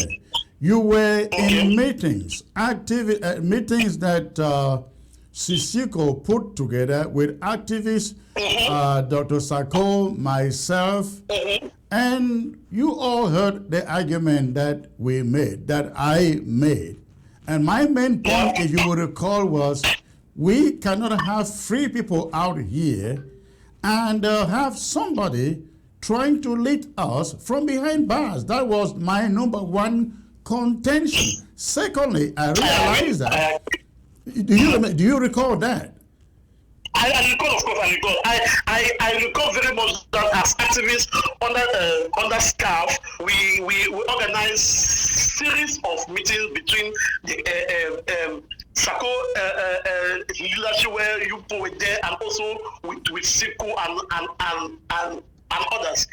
Ayodele Stabe was advised. I think, well, let me not let the cat out of the bag. I will allow Comrade Siko, I will allow Comrade Sebastian Bariku to do all the investigations that will come in. Siko Ayodele Stabe went ahead to reshuffle his cabinet. Listen, he was behind jails, yes. If I'm the one, I cannot move from jail. That is perfect. We don't disagree on those premises. But come on, he still remains the president. There is no president who have in history. There is no. But you remember, if you listen to me in those meetings, my point, you remember me taking a vow, promising him in front of you, the activists. Mike, you recall this? I said to Sisiko, remember I said to Sisiko, if you will stay in there and just be like, yes? I do not refuse that. You said it boldly. You have been very. You don't mean you are a what when you go for what you believe. That's one thing I appreciate about you. You did say that. But what I was trying to say that in the terms of forming government, also my personal belief, I can be wrong. I do not believe Ayoji Osabe from another government from Ngie, because the government that he rescheduled as a still legitimate president then still have how they call him Sako, and still in fact everybody went back to their positions as when they were adopted, but everything went comatose. That's an aside. Number two things I want to address, that you will not have the answer that Comrade Sebastian kept talking. That why will Barrister John so act like that way? Sako is a very intelligent thief. Sako is, let me say, a very intelligent scammer. You know, those who scam people, they are very intelligent. They are good with sweet words. You saw the video he made in which country he went to launch his book and was saying all those type of things. Those are sweet words that will take you off the balance. Listen, the only reason why Sako used Barrister John So was because at that time John So's voice was credible. John So was coming from Ground Zero. You remember when John So, we saw a video on John So on the So we were all hailing John So. Papa has talking. Barrister John So Ban was the credibility was up there. So Sako knew very well that using John So, and when Jose comes out and says Sako is compromised, with just his voice, everybody will follow. So that is a very clever, he sat behind and cooked all of these things. And when Johnson came, Chris, you were live on ABC by then all the time, enforcing what Johnson said. And I think you also did that because you believe in Johnson as a father, as an owner. No, I think I think you are very correct. I think you are very correct. Even Sako appointing Johnson as a spokesperson, I think the idea was, Grand Zero will believe in him, but unfortunately, Grand Zero just didn't take it. Yes. So that is the thing. Was intelligent. Even we could give them money. We how do you call him? Tata and myself. We made a show that we could give them money to send Johnson with Sako. Many lawyers complained to us they were not receiving money. And when Sako finally came to solve it, that's when Johnson got mad and said, okay, I will show you Pepe. I will use my credibility. I will use my voice to show you Pepe. And indeed, with the power of Sako, when Johnson was in France, and I was the one who directed, I was the one who broke the news. It was Johnson who called me and was like, this man go on air and say, I am in France, they're following me. I was one meet Barbaretta, I broke the news. I was one who said Johnson is in France now, please, he should turn back. Johnson don't give to me. Send me to Barbaretta, go and say it. I said it. The truth is coming out. Hold on. Are you saying that John So called you while in France and said, listen to the sound of my voice, like how you usually say it, Cristiano. Listen to the sound of my voice. I was saying John So was the one who called my phone, Mark Barretta, and said, I forgot to mention that. I am in France now. I think there are some agents who are following me. I have to go back. Then can you go and disclose? I went on air, I said it. By that time, I still had my a platform. Not like that Cameroon has taken over, Facebook has blocked me. I was one who went on air. I tweeted it immediately. I said it. John So came to me, Mark Barretta. At that time, it was a father like father. Oh, father, I said it. I was afraid. No, this is someone that we need to protect.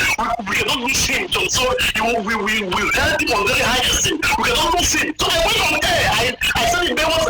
I never knew what was all again to give me a pretext to come back to US. And Sako has used him effectively. Until death, Sako still keeps using him. Till today we are talking. Keeps using him to divide Amazonians. How will John So tell Comrade Sebastian that Sako collected money from government? That was Elisimi who told him. Elisimi said no, it was John So who told him. So he said, all of this back and forth. That's why I said we will all make mistakes. We need to identify where we've made that mistakes. We genuinely apologize to each other and then find a way of going forward. What is stopping Amazonians' independence? What is stopping Amazonians' independence? Listen, the international community don't like Paul Biya at all. They don't like Paul Biya. They and the Ngie committee, they are just linear with us because Pobia is a coward, is a fool, and is a killer. They will have somebody on that chair in Cameroon who is willing to really address the root issue to make things work. Ngie committee, they will come to us in the diaspora, they will come to us. But now that they are just relaxed because Pobia himself is a fool. So what is stopping us is our unity. I'm not saying we should all come under one umbrella, we should all have one leader, but we can have a format of doing these things. And it is time we all organize all what we've done. Chris, now is your moment. You have the big platform and the voice to be talking. I heard that before it's gone. Now I'm on Twitter. So I think maybe God is still saying something. When I started this activism, I used to say God is still saying something. So if God is giving us the opportunity to now say these things now on media, I think it's time to us to apologize and say, I'm sorry I said this. We make this corrections, sit down, put credible structures. I think Sako has shown us what we can do to make things right, to stop the next person from behaving like him. So all right. Basically scam entire Amazonia. He scammed entire Amazonia. He scammed entire Amazonia. He scammed. Look at what he's receiving for rent. For rent when our boys are dying. Come on. Nobody should be receiving payment in the diaspora for the work that our boys are doing on Grand Zero. Well, that, Mike, I will disagree with you. I will disagree with you on that a little bit because I'm telling you, if you are so much embedded into this work as some of us will do, I'm telling you, I think he deserves a rent for his house, not $2,500 or $400, but at least a rent for his house. Because this is not easy.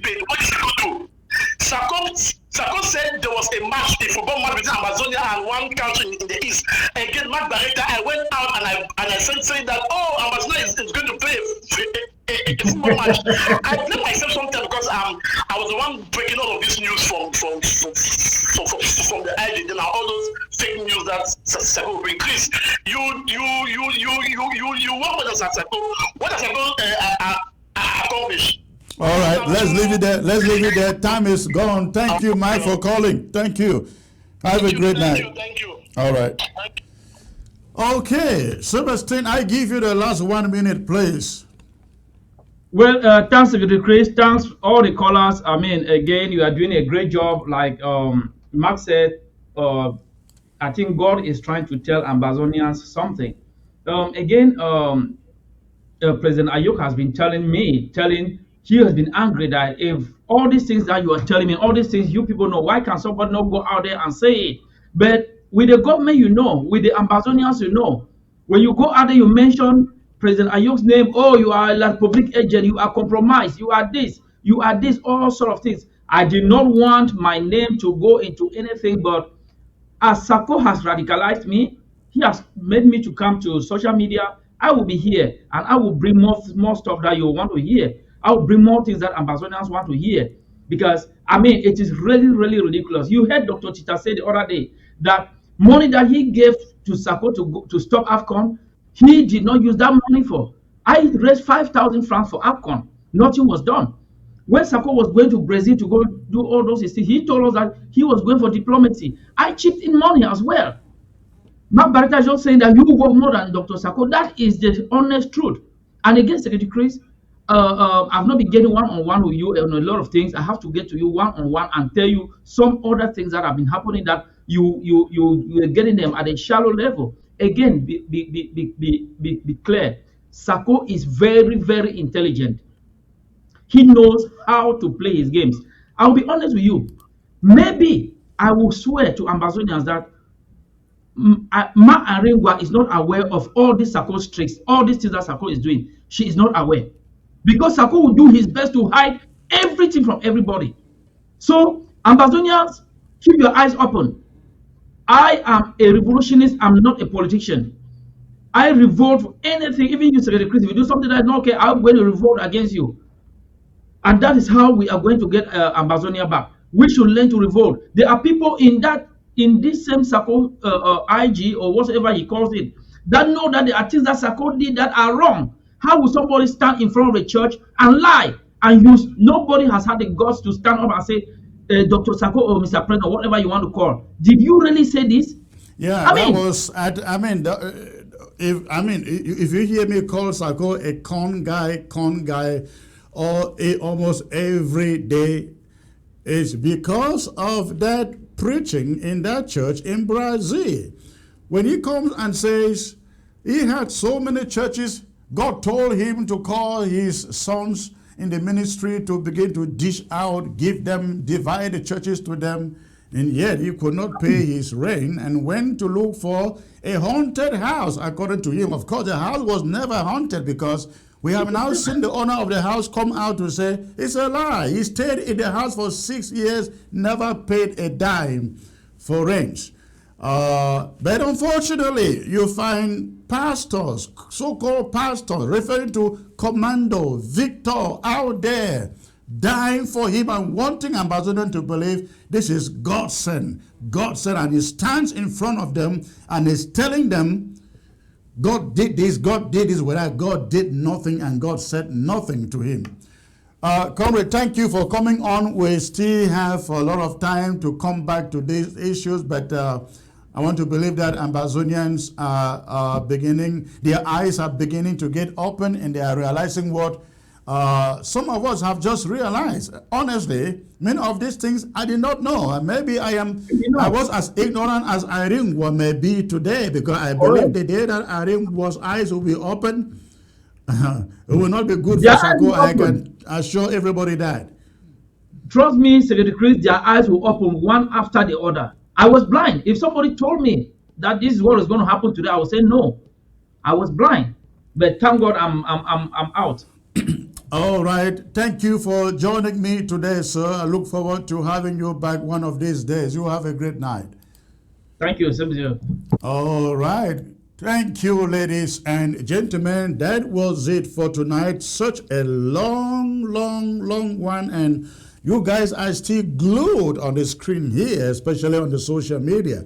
Well, I just like to say thank you. And please, ABS needs your support. Log on to our website, absafricatv.com, and click on the donation button and support ABS so we can keep on coming to you with updates on this Ambazonian struggle, ladies and gentlemen. And before I go, I'd just like to remind you that President-elect Iya Marienta is going to be sworn in at the weekend. I know many of you are asking questions about what is going on. My understanding is she is going to be sworn in on Saturday. So you wake up on Monday morning with the new leader for the Federal Republic of Ambazonia. That's all that I can tell you tonight. Again, thank you for tuning in, and I look forward to being back here on Friday. God willing. Thank you. And you have a great night. Excellent night. Good night. Would you pay $1,000 to advertise on TV for 1 hour per week for 12 months or for a full year? You pick a day. On Sunday or Saturday. ABS knows Africa and have a viewership that covers it from Cairo to Cape Town. Call us today to find out more about this offer. Your ministry, church, business, nonprofit can benefit from this. Call us today before the spots are all taken. Would you pay $1,000 to advertise on TV for 1 hour per week for 12 months or for a full year? You pick a day. On Sunday or Saturday. ABS knows Africa and have a viewership that covers it from Cairo to Cape Town. Call us today to find out more about this offer. Your ministry, church, business, nonprofit can benefit from this. Call us today before the spots are all taken. Would you pay $1,000 to advertise on TV for 1 hour per week for 12 months or for a full year? You pick a day. On Sunday or Saturday. ABS knows Africa and have a viewership that covers it from Cairo to Cape Town. Call us today to find out more about this offer. Your ministry, church, business, nonprofit can benefit from this. Call us today before the spots are all taken. Have you been thinking of a career in IT? DevOps engineering is the course for you. CS Academy is offering a 6-week DevOps engineering course that will prepare you for a lucrative job in the IT field. Do you know that an entry-level DevOps pay starts from $90,000 to 6 figures? And the good thing is that you don't need any degree to enroll for the course. Enroll today. Training starts on Friday, March 25th, 2022, and admission is going on right now. Log on to csacademy.us to learn more. Contact us at 832-387-1460. Our classes are live online, interactive, and instructor guided. Training holds only 2 times a week, Friday and Saturday evenings. Sign up today to secure your seat, or call now and talk to us. Again, the number is 832-387-1460.